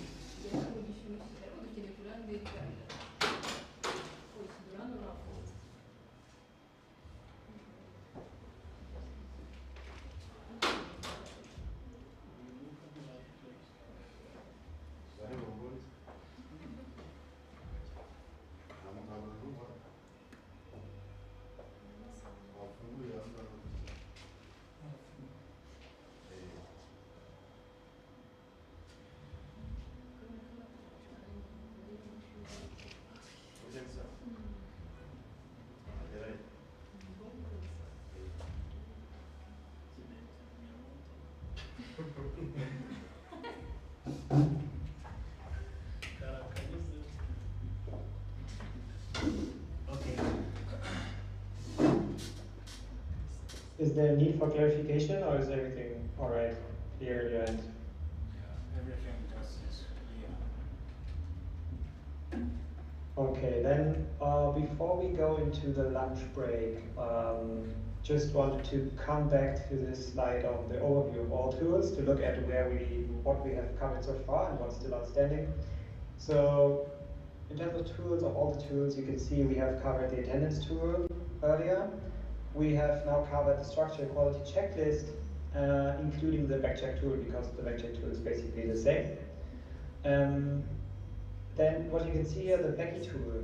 I just want to come back on the Becky tool as also one of the center level tools to explain that the Becky tool will be covered in the next 2 days. So on Tuesday and Wednesday, Innocent will lead the training on the Becky tool. The Becky tool is basically also an observation of the classroom activities. So for the Becky tool, the enumerators will sit in a classroom session and note down observations on how the interactions between children and teachers are going, how the teaching is done, etc., amongst other questions. But all of these are, again, is an observational tool. And we will have, in the following 2 days, we will have a specific dedicated session to train the contents of this tool, so we don't cover this today, so we won't talk about it today. And then what is remaining, what we will look at after the break, after the lunch break, we will look at the household tool and the IDELA tool. For the IDELA tool, we will be joined by our colleague, Anaïs Loisillon. So she will join later in the afternoon because she's the expert in this tool and in early childhood education. So she will guide you through the IDELA tool in the afternoon. But before that, I will introduce you to the household tool, which is also which comes before the IDELA tool. And then once we have covered the household and the IDELA tool, our colleague Delike Wang, who you might already know also from the phone surveys, he will join also later in the afternoon to give you a quick introduction to the spot check tool. So just as a heads up on what we have covered so far and what we will look at after the lunch break. Are there any questions on the next steps?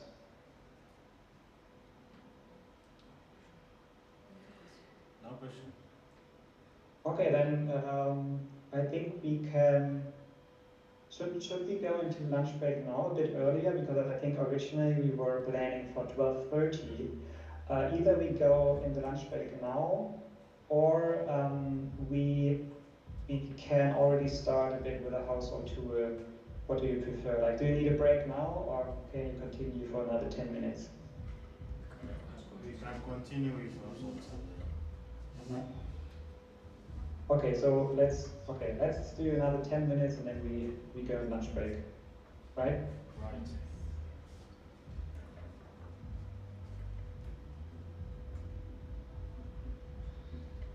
Okay.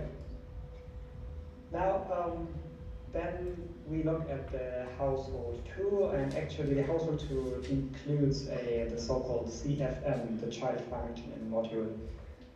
But first, let's look at the household tool itself. The purpose of the household tool is to collect demographic and family information about the sample child and its household. To understand a bit the family habits, the interactions with the child, and also perceptions of the child's behavior. As I said, at the end of the household tool, there are some questions in the so-called child functioning module, which will ask the parent or the respondent of the child about functional difficulties and disabilities of the child. This tool is administered to a household member, ideally the parent of the child, who is knowledgeable about the child. So, yeah, ideally this is the parent or the primary caregiver at home, but it can also be, in the absence of those, it can also be another responsible adult. But it always must be an adult that is knowledgeable enough about the child. So for this household interview, interviewing minors should be avoided or is actually prohibited. But we always have to make sure the respondent is an adult, ideally the parent or primary caregiver.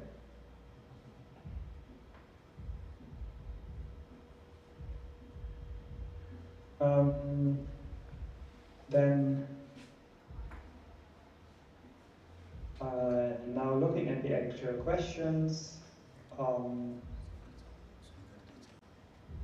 I will present again in the same manner as before the actual questions of the household tour, so you get an idea.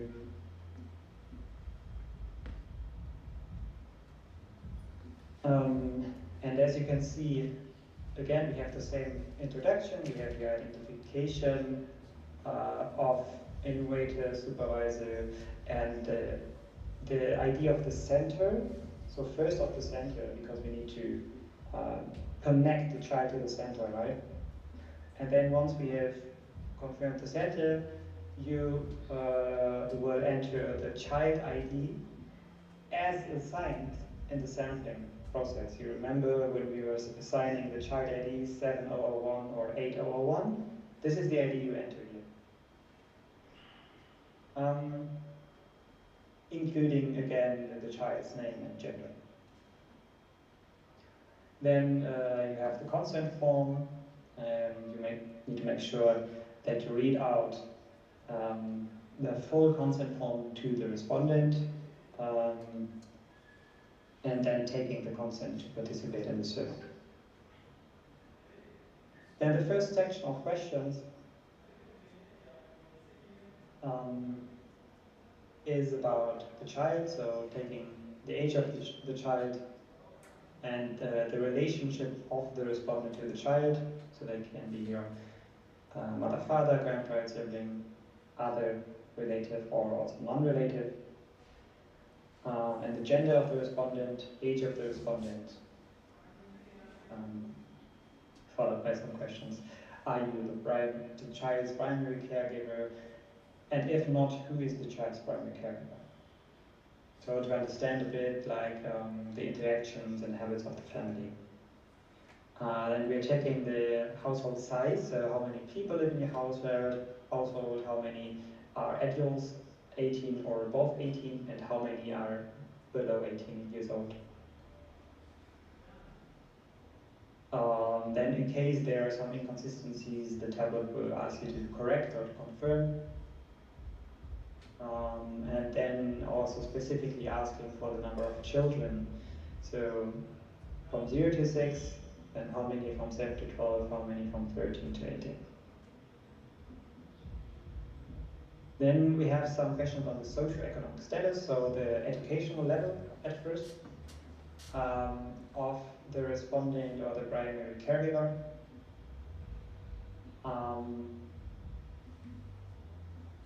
Then proficiency of reading and writing, so whether they can read or write in language, and estimated total household income in a typical month.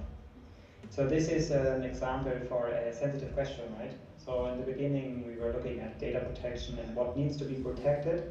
Income would be a sensitive topic, for instance, you know, because generally, as you might know, people are like consider this as a sensitive topic because it's not easier. You know, it can be difficult to talk about income, so that's why we always have to make sure to protect this data and this information that we're collecting here about income, for instance, amongst others, and also ensure the respondent that we're treating this information confidentially. So we're not telling this anyone, right? So really have to just enter on the tablet and then submit to the survey, and from there will be treated confidentially. There are some more questions on the sources of income and the material of the building of the house. Again, also with toilet facilities,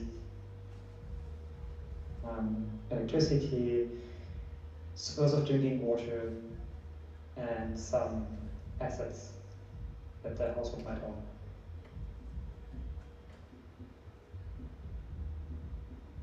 And then the next section is on language and literacy environment. So we are interested to know, like, what is the main language spoken at home?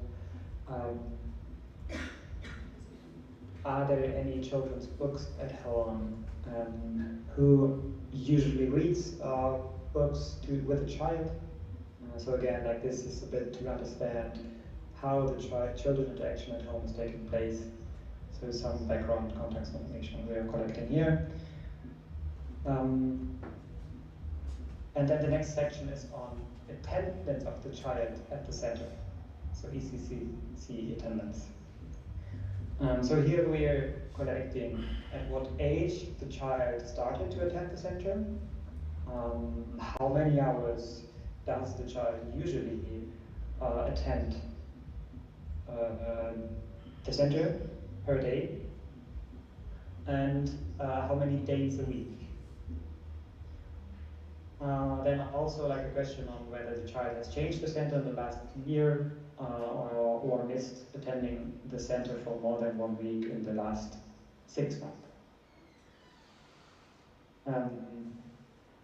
And then some more questions on how many children under the age of 7 in the household currently attend an ECD or pre-primary school center, and then differentiated by primary and secondary school.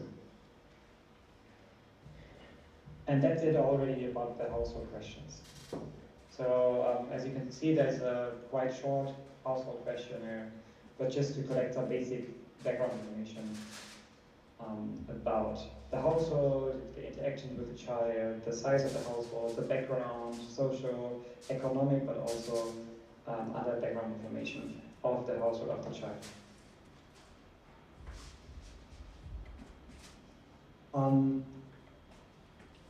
Now the last section of the household tool is the child functional module, but looking at the time, I think we can go in the break, in the lunch break, and then once we come back, we continue here at the child functional module.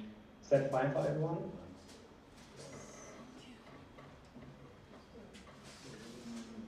Innocent? Yes. Does it make sense? Yes. So we pause here, everyone gets a break, something to eat, and then we come back at 1:30.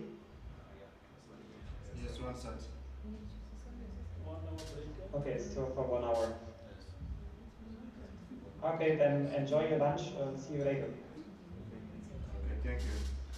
Fisto, nuko tugenda akantu numvishe neza byarafashe kumva ino household na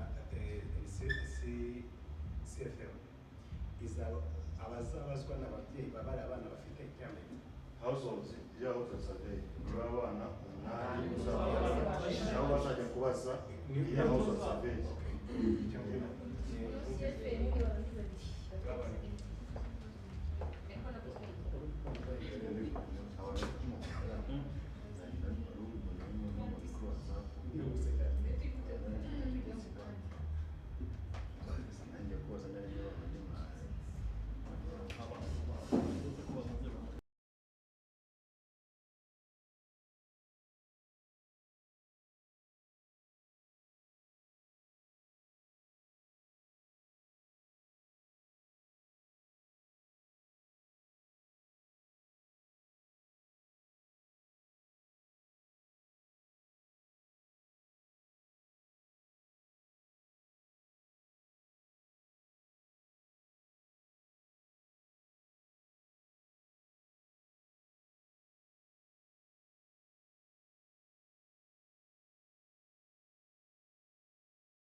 Ikaze will join us at 2 p.m. for the IDEDA session. So then we will have more or less 2 hours specifically on the IDEDA tool, because also the IDEDA tool is quite a lengthy, extensive tool, so we need some more time to go over this. And then as a last step, we have our colleague DDK1 also joining to introduce to the spot checks. And I think by then we should have covered everything that is needed, everything that you need to know in terms of the tools. So let me go back to the household tool so we can look at the child functioning module. Can you see the questions? Yes. Okay, thank you. Okay, so as I said, once we have gone through these questions related to the household, we are now coming to the child functioning module. And these are some questions just about the child, so about the selected child, in order to identify what are the difficulties that the child might have. So this is kind of the confirmation of the disability or difficulty status of the child based on the responses from the caregiver and the parent at home, right? Because usually they are more knowledgeable about their child compared to maybe the ECCE staff, right? So we want to confirm this and also use this as a basis for the IDEDA assessment later on, because we will see in the IDEDA assessment that there are some adaptations made depending on the difficulty the child might have. So this is why we have to conduct these couple of questions at the end of the household tool before we start with the IDEDA tool. Okay, now looking at the questions, let me first start by giving you a bit of background what this module, where this comes from. So the child functioning module comes from the so-called Washington Group questionnaire, which was developed by UNICEF, and is basically reflecting advances in the conceptualization of disability and is using the World Health Organization's international classification of functioning, disability and health as a framework. So this is kind of based on this. This module, as we have done it, can be integrated in other survey tools, as we have done here in the household tool, to collect information on children, specifically within this age range of 2 to 4. So it is already kind of adapted to this age range of children that we're looking at.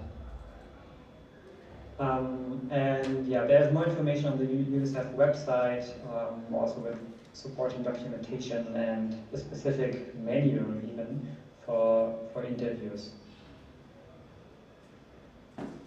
Just as background for you, but also this will be shown on the tablet, this information that I just summarized, and you just have to read this out also to the parent, just so that they are aware of where this comes from. So now we go to the actual questions. So there are questions, specifically 3 questions on the vision of the child, so the ability to see. Starting by, does the child wear glasses, yes or no? And then if the child is wearing glasses, then we are asking, when wearing the glasses, does the child have difficulty seeing? And then the answer options are, would you say the child has no difficulty, some difficulty, a lot of difficulty, or cannot do it all? And we also have the response option for refusal and don't know. So as you can see, for these questions, if the parent or the caregiver doesn't know, then you can select that don't know, or if they refuse to answer, there's also an option here. And then last question on the vision is, generally, does the child have difficulty seeing? And then the same answer options from no difficulty to a lot of difficulty, cannot do at all, or refused, don't know. Then we have questions on hearing. And these are basically, they follow the exact same structure as for the C, for the vision. So asking, does the child use a hearing aid? Yes or no? And then when using this hearing aid, does the child have difficulty hearing sounds, like people's voices or music? With the same answer option as before. And then lastly, in general, does the child have difficulty hearing sounds, like people's voices or music?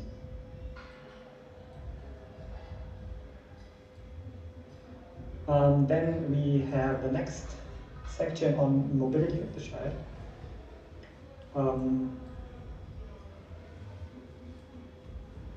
And here again we have the same structure of questions, starting with, does the child use any equipment or receive assistance for walking? Yes or no? And then asking, if they receive assistance, if the answer is yes, then we are following up. Without his or her equipment or assistance, does the child have difficulty walking? Again, same answer options from no difficulty to a lot of difficulty, or cannot do at all.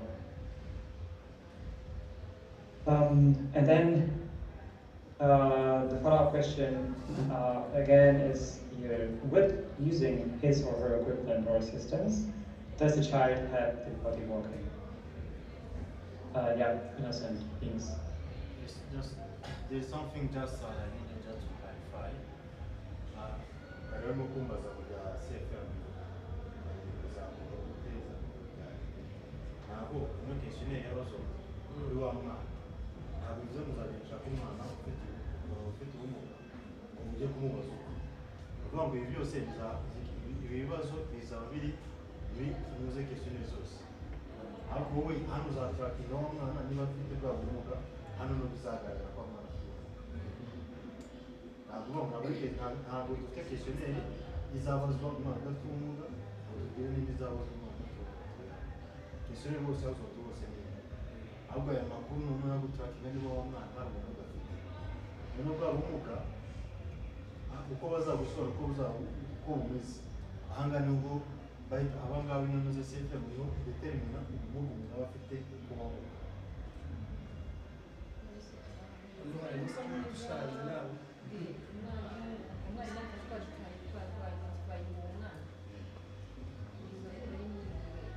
uvuga muri cya gihe turi gukora selection sibyo kuri muze kuri sente tugomba kumekinga sure ko tugomba kuba abantu bafite ubumuga batubwira bangahe bagize ahubwo bituma umuhungu n'umukobwa se sibyo hano bakabona noneho muri cya gihe babonetse bamwana ahangaha sasa no tuzajya ubumuga afite ubwayo kuko na cya gihe n'ibyo umuntu uzajya kumubaza ayidena azaba azi ibyo umwana ashoboye n'ibyo adashoboye kuko niba kugira ngo umwana ntabasha kumva ntabwo muzumvikana gusa ubwo ntabwo azaba ari ariko ufite ubundi bumuga bwose tuzamukora sibyo.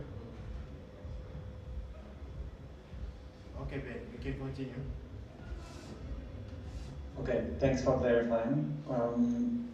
Then continuing here in the mobility section on the child's difficulties, we have CF10 now, which compares the child's ability or difficulty to other children of the same age. So compared with children of the same age, does the child have difficulty walking? And then would you say from no difficulty to a lot of difficulty or cannot do at all?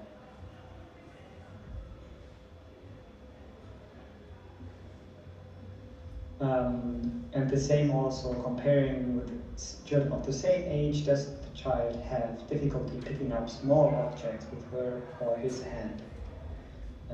Again, the same answer options. Then the next couple or two questions are on communication of the child. So CF12 is asking, does the child have difficulty understanding you? Would you say, and then again the same answer options. And CF13 is asking, when the child speaks, do you have difficulty understanding him or her? So the first question is asking, you as a parent, do you have difficulty understanding, does the child have difficulty understanding you as a parent? And the next question is asking, do you as a parent have difficulty understanding the child? And I'd like to capture both directions. The next question is on learning of the child. So CF14 is asking, compared with children of the same age, does the child have difficulty learning things? And again, same answer option and the comparison to children of the same age. Then a question on playing. Same logic, compared with children of the same age, does the child have difficulty playing?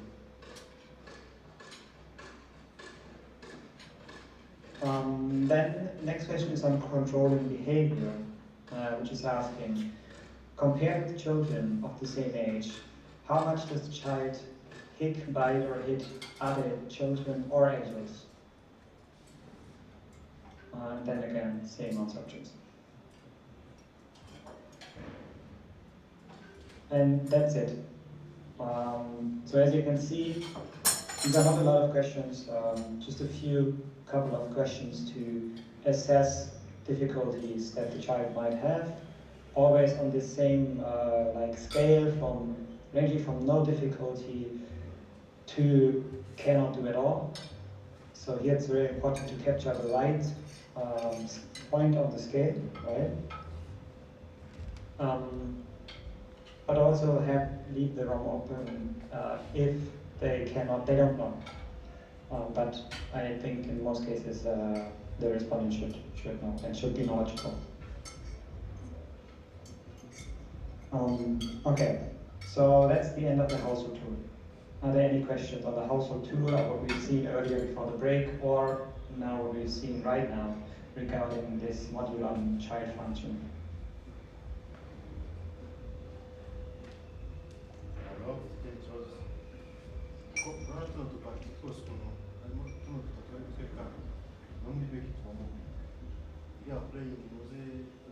playing section barimo learning barimo na behavior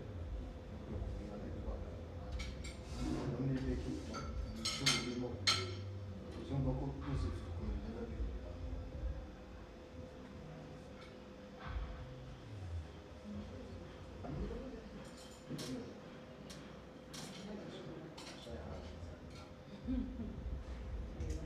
Okay, let's move on. Okay.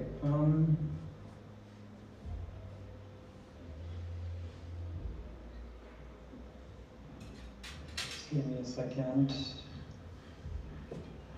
Go back to the slides.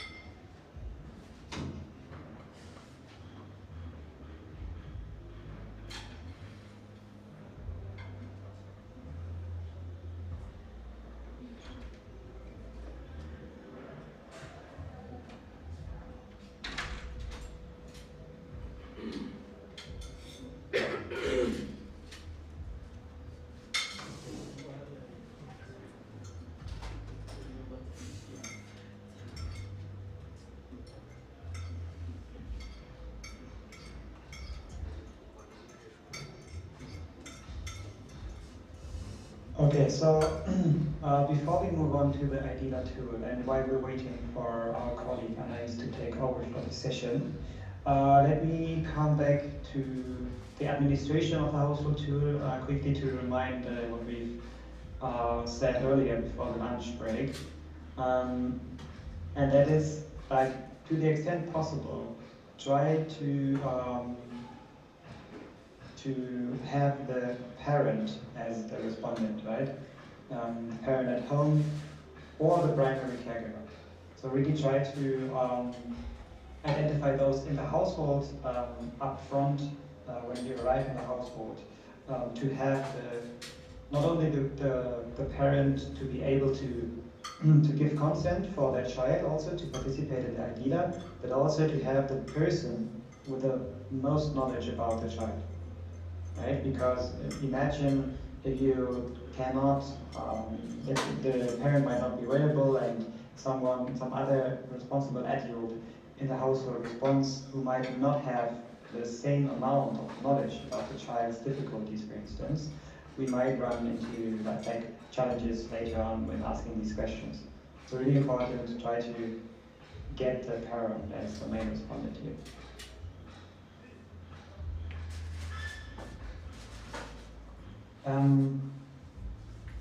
Okay, any questions on this?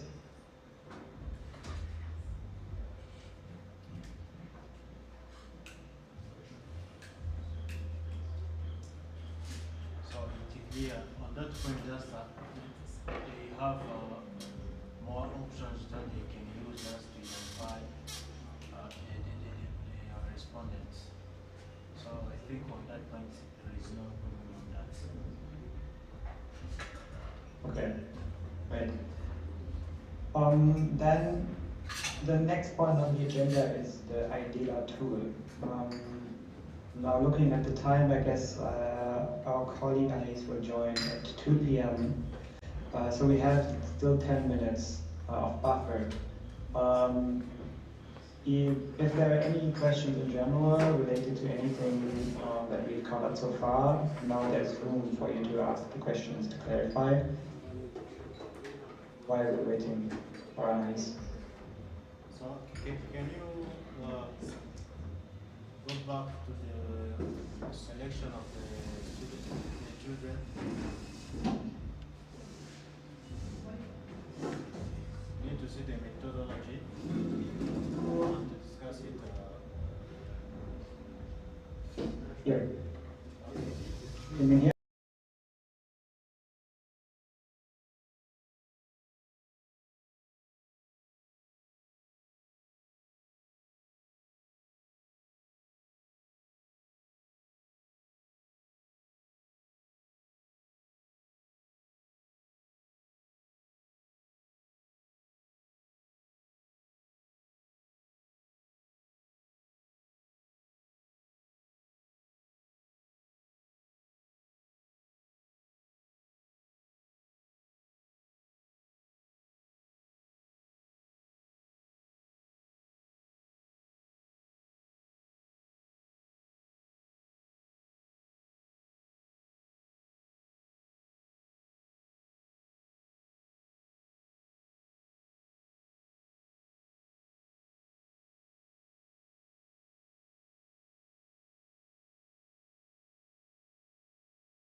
Muba sampling byakabaye byiza ubundi bantu ukayikora mbere kugira ngo abanyarwanda babone ko nabo bajya gukora survey.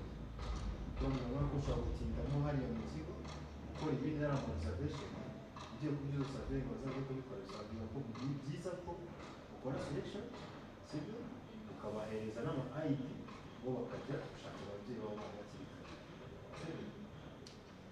Noneho icyo ngicyo kijyanye na liste ya sampling icyo ndumva kize kibazo rero mu kwibaza mu by'imyaka ibiri usanze n'izi ubu ntabwo tuzavuga ntabwo twe tuzaba tubikeneye ubu tuzakorera tuzasetinga uyu ntabwo uwo uzamukeneye nimereta azakenera bari abantu ari abantu bana umunani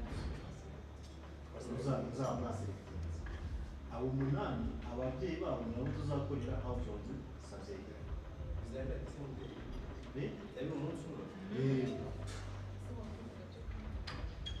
Niba uzajya ukora household survey, uzajya ukora household survey ahita anakora idea.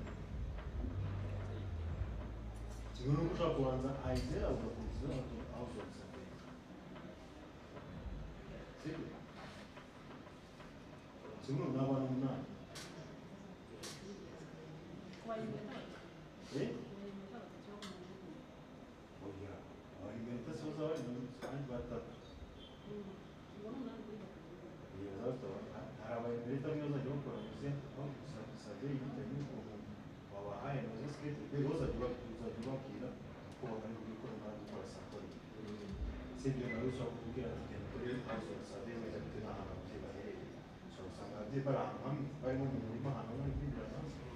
ahubwo tuba usanga hari ababyeyi wenda agenda afata abana hari wowe uzajya ugenda uba umenye ko bajya gukora hariya hantu twandika bariya abana batameze wowe uzabikora niba ngo sampling yene antene usanzwe twe turi kuba confused kuko kugeza aka kanya ntabwo twari twumva task ya supervisor task ya administrator ni kwa mu magambo make spouting muri akazi ka nuko ugenda ukora sampling sibyo wamara gukora sampling ukohereza umumenyereza ID ari bugende gukoresha yaba ID ya ECCE ID y'umwana wamuhaye amazina y'umwana bakakubwira n'amazina y'ababyeyi abanyamuryango bakajya gushaka abo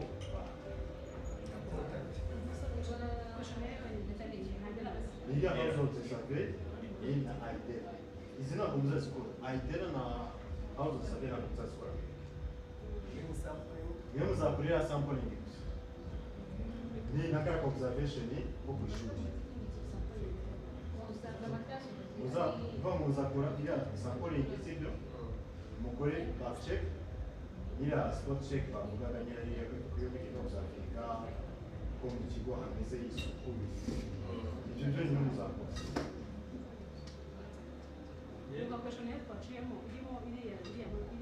ya liste nyine niyo sampling nyine niyo attendance niyo ngo uzajya ukore presentation uzajya ukore presentation ku kigo sibyo nurangiza wake liste y'abana bose ECD ifite sibyo nibamara kwiga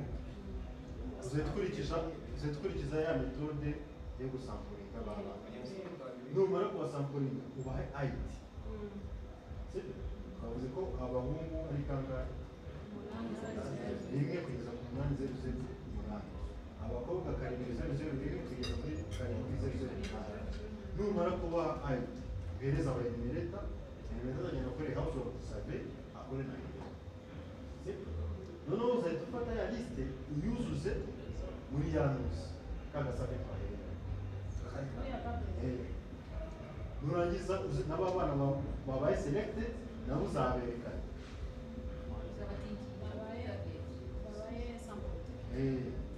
wibuke ko buri mwana azajya kubaza nuzeho n'umwarimu we ko kuzaba ufite bitewe n'ishuri nyine uwo mwana yagiye avamo sibyo ibyo byose ntuzabyiga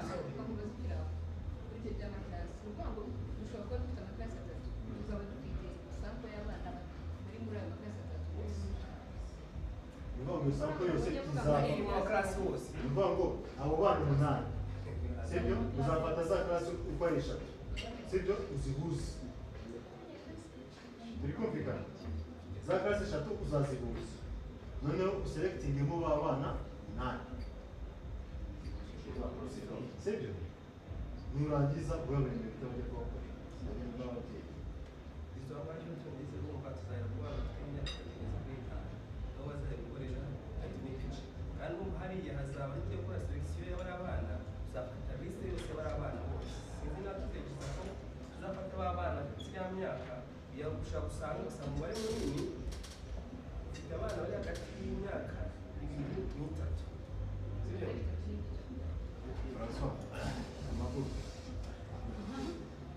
dufate baguhaye liste sibyo ujye mu kigo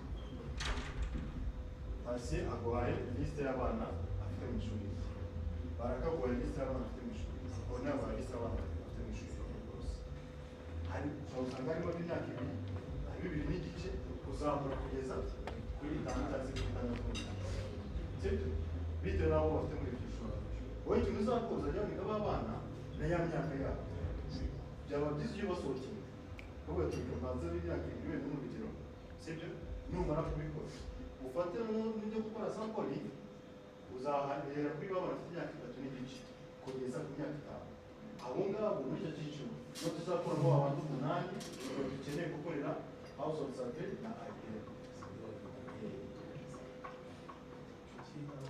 kubona selection y'abana ikintu cya mbere ishingiye ku kuba bafite ari ikibazo Okay. Bari kureba impairment. Then just go to the page of selection. Okay. Reba hano uraza. Sibyo? Urabona hano usanga mu ishuri nene tubonye list irimo abana 8. Bose uzabona. Sibyo? None dusanga hano harimo abana kuva ku bana 9 kugeza 16. Sibyo? Uze tkoresha selection gufata abana babiri. Sibyo? Ukabara imwe kabiri. Ukabura mufashe kongera imwe kabiri ugafata n'ukurikira. Sibyo? None mu gihe abana bari hejuru ya 16 uzafata umubare wose w'abana usanze muri cya kigo. Sibyo? Ugabanye kane. Nikumva? Numara kugabanya kane umubare uri bubone niwo uzahita ufata ugire interval. Tuvuge n'urugero twafashe urugero baje 54 tugabanya wenda kane. Ni kangahe? Twabonye 9. Sibyo? None uzavuga ati kuri liste yawe barati 1 2 3 4 5 6 7 8 9 wa mbere uzafata. Wongere wari kucyo ugere kwa 18 ufata. Wongere nze kujishamo interval y'abana. Sibyo? Next.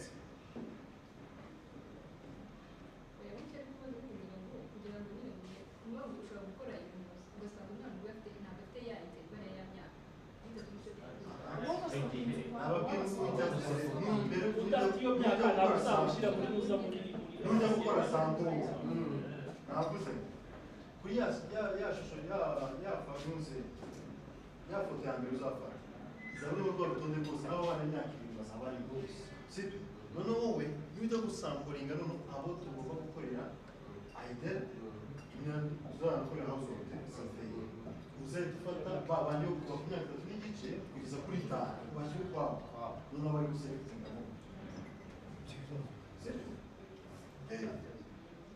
none ukoresha metode numara kuyikoresha uzahita ubahereza za IT. None tujye kureba sasa ku kijyanye noneho uburyo twagiye tugenda dufata abana mu gihe sanze bafite. Go to the next.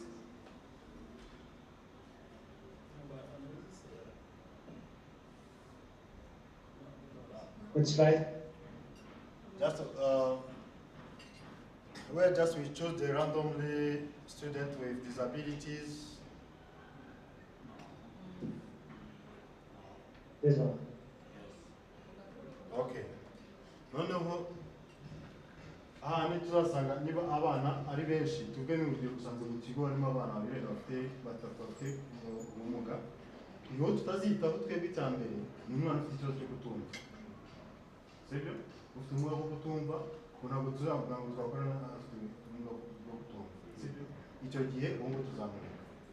None dusanga harimo abana barengeje babiri bafite ubumuga none uzana igice niba uzakora kanjenje sibyo yambitemo abana barengeje ariko we haba ari umuhungu n'umukobwa bana bafite ubumuga sibyo ndumva ingabi no kumvikana bose ni muri iyo range hamwe sorry hagati y'imyaka 3 n'igice n'imyaka 4 sibyo hari ikintu kibazo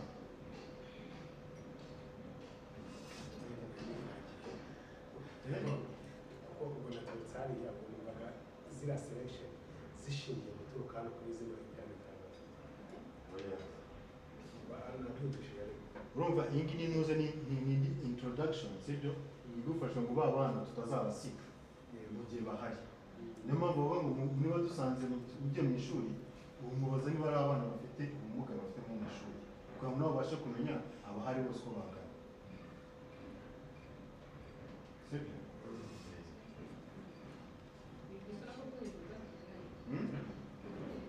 akanya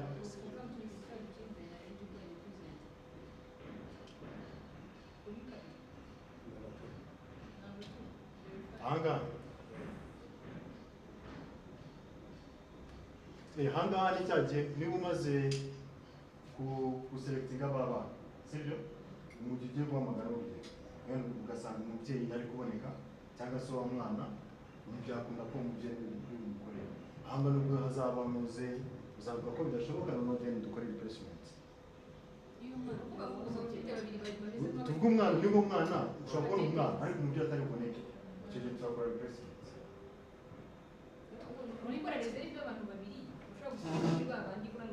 Bashobora kwinjira kuri ba bantu niba tuvuge n'urugero ukoze sample y'abantu barengeje kimwe cy'amahanga barengeje 16, sibyo? Uza sample nke kuri aba bantu umunani ugere cyane 10, sibyo? Noneho iyi case hagize umubyeyi yubura, sibyo? Wa mwana wo tuzamumwitsa. Noneho dufate undi ukurikiye, noneho bari tujye gukorera umubyeyi we tubamukora. Sibyo? Noneho mwibwe ko bavuze nyuma uzahita ukora list igice kimwe cy'abahungu ikindi cy'abakobwa. Naho uzakubahe za ID. Numara kuzibaha noneho uzabone kugira zuzuze muri tablet ubitanga. Sibyo? Ku buryo wa mweneta azajyana ID ya cya kigo, sibyo? Ajyane ID wamuhaye wa mwana, sibyo? Nibyo azajya kwifashisha nawe arikodinga amakuru ya rwabo cyangwa se wa mwana. Sibyo?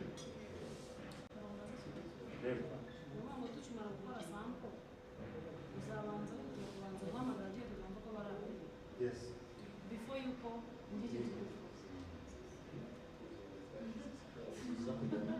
biba byiza kugira ngo kuko urumva ID y'umwana igomba ID igomba kubijyana n'umwana. Ikigo turabikoreraho abahungu 8 n'abakobwa 8. Bana abantu bose ni 8. Ni bane. Abahungu 4 n'abakobwa 4. Bose hamwe babo 8.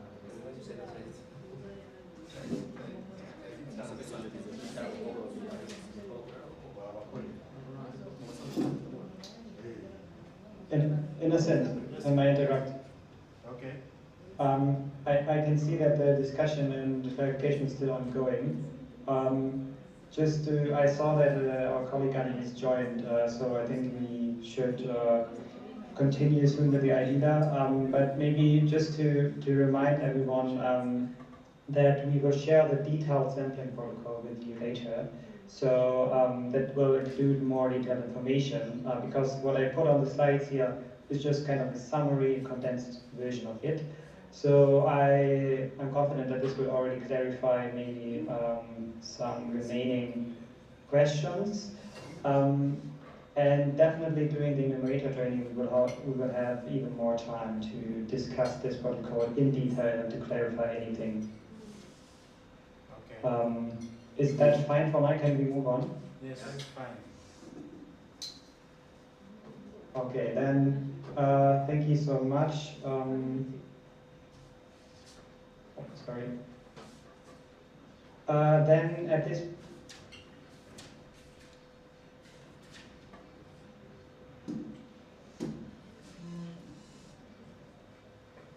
can hear us for the e-data session. Just as a quick background, like we have already covered with the team since the morning, all the other tools, we have going through them, as well as the sampling process, as you just have seen. So the remaining part is now the IDEA session, and then later in the afternoon on the spot check tool, which will be done by DDK1.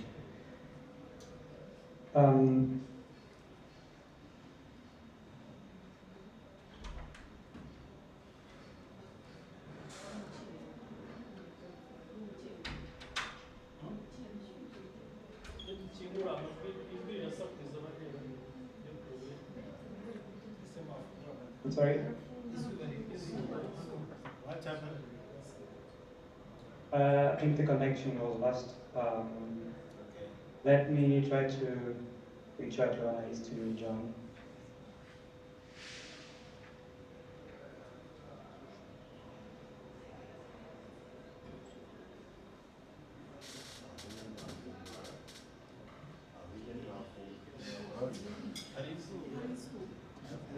Sorry, connection got lost. No, it's my side. I'm actually having trouble with my camera again. I'm quite apologetic for that. It's not ideal. No worries, but can you present the slides or shall I? Let's see, I mean, the camera, let's see if I can get the camera on. I think it just says yes and no. It sometimes reads it. See, no, it's not available. I was just about to show my face. We were able to see you for 1 second. Yeah, and that's what happens. I don't know why. So hi for 1 second. I can see you all, which is quite nice. Yes. So again, I don't control Teams or my computer. Here I am again. I think I disappeared again. It keeps wanting me to join a different meeting, the same meeting but in a different time. So apologies. This is Teams. And hopefully in person it'll work better. So it's nice to see you all. You've had your lunch break and some work. You can hear me okay? Yes. Excellent. So I'm very happy to be presenting today and hopefully being able to share my screen without losing the connection. What I think is a bit of the crux of this program, which is trying to improve early childhood learning. And this assessment, IDELA, is very important for being able to measure what children learn in a classroom. Unlike, I don't know if anyone here has already worked on something like EGRA or EGMA or maybe IDELA in the past. And has anybody here worked on any learning assessments? Yes. All of them.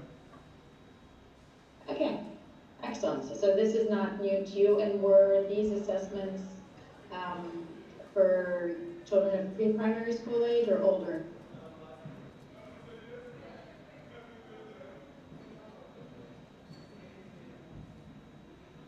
Sorry, Anais. I was asking if the assessments that you have experience with are with children of the younger age group, like this one, 4, 5, 6-year-olds, or is it with older children? No, it was just under 5. Okay, excellent. And has anybody here worked with IDELA specifically? Yes. Everyone, one person, that way I can get a sense of.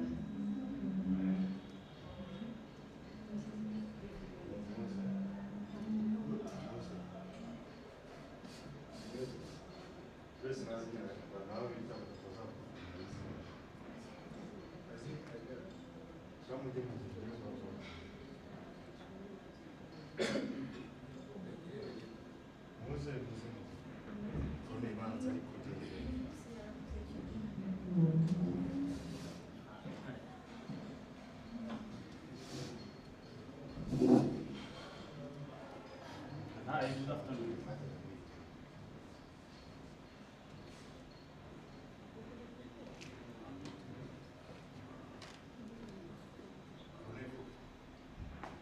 Good afternoon. Good afternoon. Okay, my name is Cornel. I tried to. Nice to meet you. Okay, thank you. By sharing my experience by working with IDEA, I worked with the children, which is the under 5 years of the project in the Save the Children. We have assessed the level of listening and understanding by using some figures or some reading text or videos in order to record or to assess the capacity of the children. And also I participated in the other program where we assess the level of listening and the reading for the children in the primary school from P3 to the primary school. That is what I can explain about the idea. Okay. I think that sounds great. So thank you for sharing. Is there anyone else who wants to share?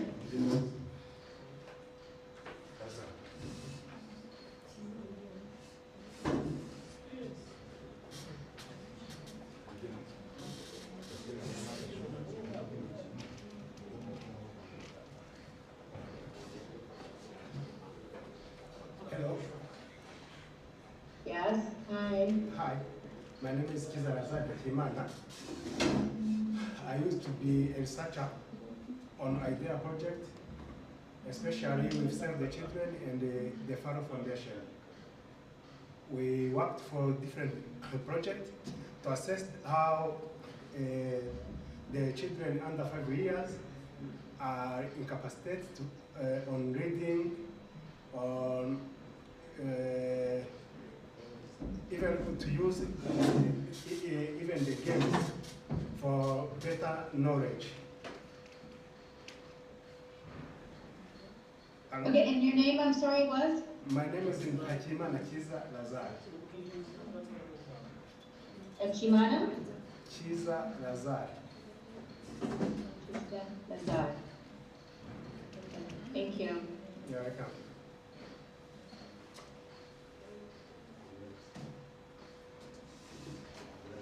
Does anybody else want to get up and share? Yes.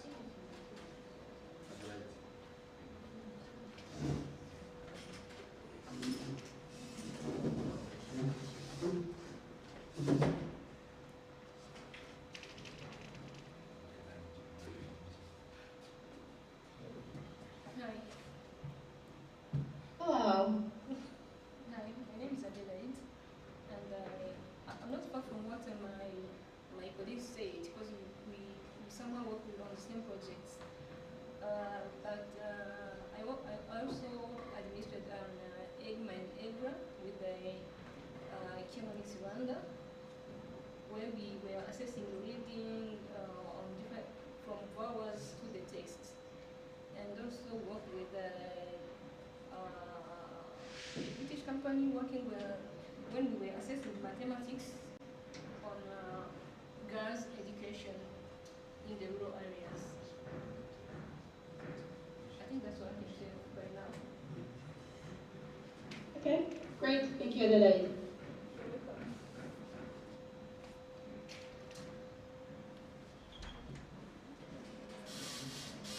You want another person? No, I mean, if the other people want to, I think we have a little bit of time, so that's fine. But it's good. I want to, I think what's most important here is that if everybody's already had experience, please enrich this training session, but especially the enumerator training session, with examples of your experience. I think that would be really helpful for those who haven't done this yet. Because it's, as those who have experienced it know, it's not a straight, easy assessment to administer because of, not the test itself is not difficult, but because it requires a lot of adaptations for the children, because they're so young. And they're not test takers, right? They're children who know how to play. They're not used to taking tests yet, not like those from primary school. So, without further ado, let me begin and make sure that you can see my screen, which right now just says questionnaire Adela. Is that correct? Yes. Can you see that? Yeah. Okay, excellent. So, let's see if this is working. I'm trying to make sure it works. Okay, so as you know, we always say Adela, Adela, Idela, there are many different ways of pronouncing it. There's no correct one, but what it stands for is International Development and Early Learning Assessments. Given that's a mouthful, we tend to abbreviate and go to the Adela name. So in the training today, I want to make sure that we have a sense of what we're going to be doing. Because we have very little time today, I'm not going to read through the whole Adela items and questionnaires. I've decided to give an overview of the main ways of administrating it. So what you as supervisors need to do for understanding how to administer Adela. So first there's the part about the consent protocols that need to go into place. You've already talked about the household questionnaire just earlier, and I'm sorry I wasn't able to hear that session. I was in another meeting, but what we can I think some of what I'm saying here is a little different, so let's make sure we understand exactly the criteria for consent. Today also in our time, we're going to look at the current IDELA guides and materials briefly, but we will have a good sense of where they are. We will also look at obtaining an overview of the assessment content and what you will be doing. And we will go through every single question when we do the enumerator training in 10 days' time. But because I know you're testing it in a few days, I believe, I think it's after tomorrow, you have to have some homework to do on your own. And we want to make sure you understand the correct administration and the reliable scoring of IDELA, which is really important for our evaluation purposes, that it's being administered the same way to every child, regardless of the location, regardless of the enumerator. And obviously also understand how we adapt some items for children with disabilities. And we will get to that because it's quite item specific, but I will also give an overview of how children with disabilities are taken into consideration. Are there any questions before I begin? Question? No? Okay. Keep going. Yes. So there will be materials to be used during IDELA training. So I will share the slides, and I think maybe you, you have them. But I have no problem. I don't want people writing everything down. You can take photos if it helps you, that's fine, but don't worry, you don't have to spend your time writing everything down. There's an enumerator training guide that we are going to finalize. I haven't finalized it yet. And I could share the link, but I'm afraid there'd be confusion of which version or not. So I'm just going to show you parts of it so that it will then be available to you hopefully the next day or so. And then there's some printed IDELA materials, which I don't think you have, is that correct? But I will show them to you so you're familiar with them. Has somebody printed any of these materials out or not yet? Not yet. Okay, not a problem. They're very simple, and we're not manipulating these today in the time we have. So I know this is a bit theoretical. I would like there to be practice before, and maybe we can try and discuss this and how we want to do this at the end of our time today. Let's go through this, and then if we have some ideas of how to help you practice, and depending on how much time we have, we can discuss this. Unfortunately, Becky takes up a lot of your time, so we're going to adapt and adjust. Okay? So IDELA is being used all over the world and has already been used in Rwanda, just to give you a sense of how important it is to try and maintain the consistency in between enumerators and across the different environments in which you will be. This data is then fed into, the data you're collecting will be fed into this database that's then used to measure on a global scale children's learning. So it's really interesting for us as people who work at in different countries to be able to see this work in more and more countries and to kind of have some ideas of how children are learning in different countries in different contexts. One of the important things about using IDELA in Rwanda is that it's going to be, as you know, part of this EOF evaluation. So we're measuring specifically what EOF wants to improve, which is child development outcomes as well as school readiness. And this term, school readiness, is really doesn't really mean very much, specifically because it's based on what different countries expect of children by the time they enter the mandatory grades of pre-primary or primary education. So in some countries it's about attitude, about children listening to teachers, about children knowing how to sit still in a desk. About other places it's about children being able to speak or read or write their name. So this is, again, what EOF is measuring is very specific to Rwanda. And this is how the assessment of IDELA was chosen, because there are many different assessments out there. And so by using IDELA, they're really thinking about what is specific to the context in Rwanda and what's acceptable. C4ED has signed an MOU with Save the Children, which is why I was saying before on this global map, this data that you're collecting is included on the international IDELA database. The questionnaire has been slightly adapted for Rwanda and EOS work, and it has been piloted by OPM, which is maybe when some of you worked on it previously. And again, it's, for those who aren't familiar with it, while it's measuring an individual child, it's not used to assess that child and to therefore say this child is on task or not on task and has learned. It's really about collectively looking at all the children together and what capacities they have. So if a teacher or a parent saying, how did my child do? You know, is my child smart, not smart? What I think a lot of, you know, parents want to know.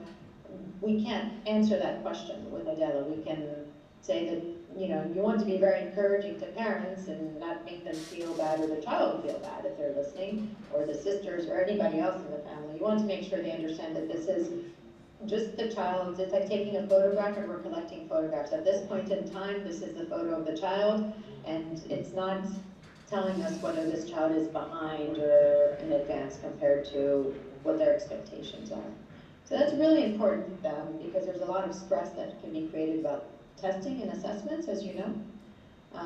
And we want to make sure that people understand that this is really about just seeing where they are and what they can do. They're very young, and this is no future predictability of their success in life. And we want to stress that when we're, you know, meeting with households. IDELA strongly underscores this do no harm principle, that when you go in to do this test, you're not going to create any stress. So as what I just said before, relating to the fact it's not measuring the child's, you know, good or bad, or, you know, smart or not smart behavior. This is really about just taking a photo and not having a negative consequence from this participation. A parent shouldn't be stressed, a child shouldn't be stressed, and if they refuse to participate, that's okay. And if they want to stop before the end, that's okay too, because we have this do no harm principle. And we'll get into this in more detail about attitudes with the children. Is that okay? Yes. Okay, so this is just our background. So if we look at IDELA, it tries to measure these different aspects of early childhood learning. Now, as an early childhood specialist, I could speak hours about all of these and what they do and how they work. But I think, you know, what I think the most important understanding of these different components is that it's creating what we call in the world of early childhood development, a holistic view of the child. That means we're looking at the child in terms of all of their capacities, and these are different capacities that we expect children to be able to develop during this particular age period in which they are. When we do, for example, testing on older children, we don't always have the social emotional component that's being taken into consideration. What we're doing now is making sure that this is part of their development, and we're measuring it as a result. So we have 4 major areas in the test component. So there's motor development. I don't know how much you can read the detail below. Should I read it out loud? Can everybody read? It's okay? Everyone just said can read it. Yeah, I don't want to necessarily spend much time. They're related to the different items in the test. But in ADELA, let's talk about the 4 major areas. So there's motor development, which basically is 2 parts. It's fine and gross motor skills. It's about, the fine is about holding little items, doing things with your fingers that are very precise. And gross motor skills is about jumping, hopping, running, dancing, all the things that when you move your whole body. Emergent literacy is tested based on what we call pre-literacy skills. So these are things that are helping us to later be able to read. So we don't expect children to be able to read full stories at this age. Well, some children certainly can. This is not an expectation. And when we're testing emergent literacy, we want to see, do they have the basic foundations that help to learn? So the awareness of a book, which in some countries that have very few books, this is going to be a very difficult item because the child has never manipulated a book. Oral language is about speaking skills. Recognizing letters, maybe this is a skill that some of the children have already identified in their classrooms or in their ECCE centers. Understanding words and listening and doing and following instructions. When we speak about emergent numeracy, similarly, we're talking about the basic foundations that get us to mathematical concepts. And this is not just about knowing numbers, it's much more broader than that. It's also about recognizing shapes, understanding 3D pieces, understanding like puzzles. There's a whole bunch of different ways that we measure emergent numeracy. Understanding problems and breaking down problems one by one. We call that problem solving. And as I was saying before, social-emotional development is also measured here, and it's about understanding feelings, and there's specific questions that are about understanding feelings, how do children react to feelings, being able to identify their own feelings, how they react with other children. One of the questions is, who are your friends? You know, so these are the kinds of things that Adela will test. So while they seem like odd questions, it's really about this overall view, as I said, this holistic vision of the child's development. They have two areas that they really want to function, they want to underscore that cross through all these different areas, is executive function, which is what allows us to be able to, what allows us to have like short-term memory and controlling our ideas and expressing them. It's a very broad field, but it's kind of summarizing it, and probably not the best way of summarizing it. But for this purpose, we also, we think of executive function at this stage as really about being able to control your impulses and about being able to use your short-term memory. So there are parts of this assessment that take that into consideration across these four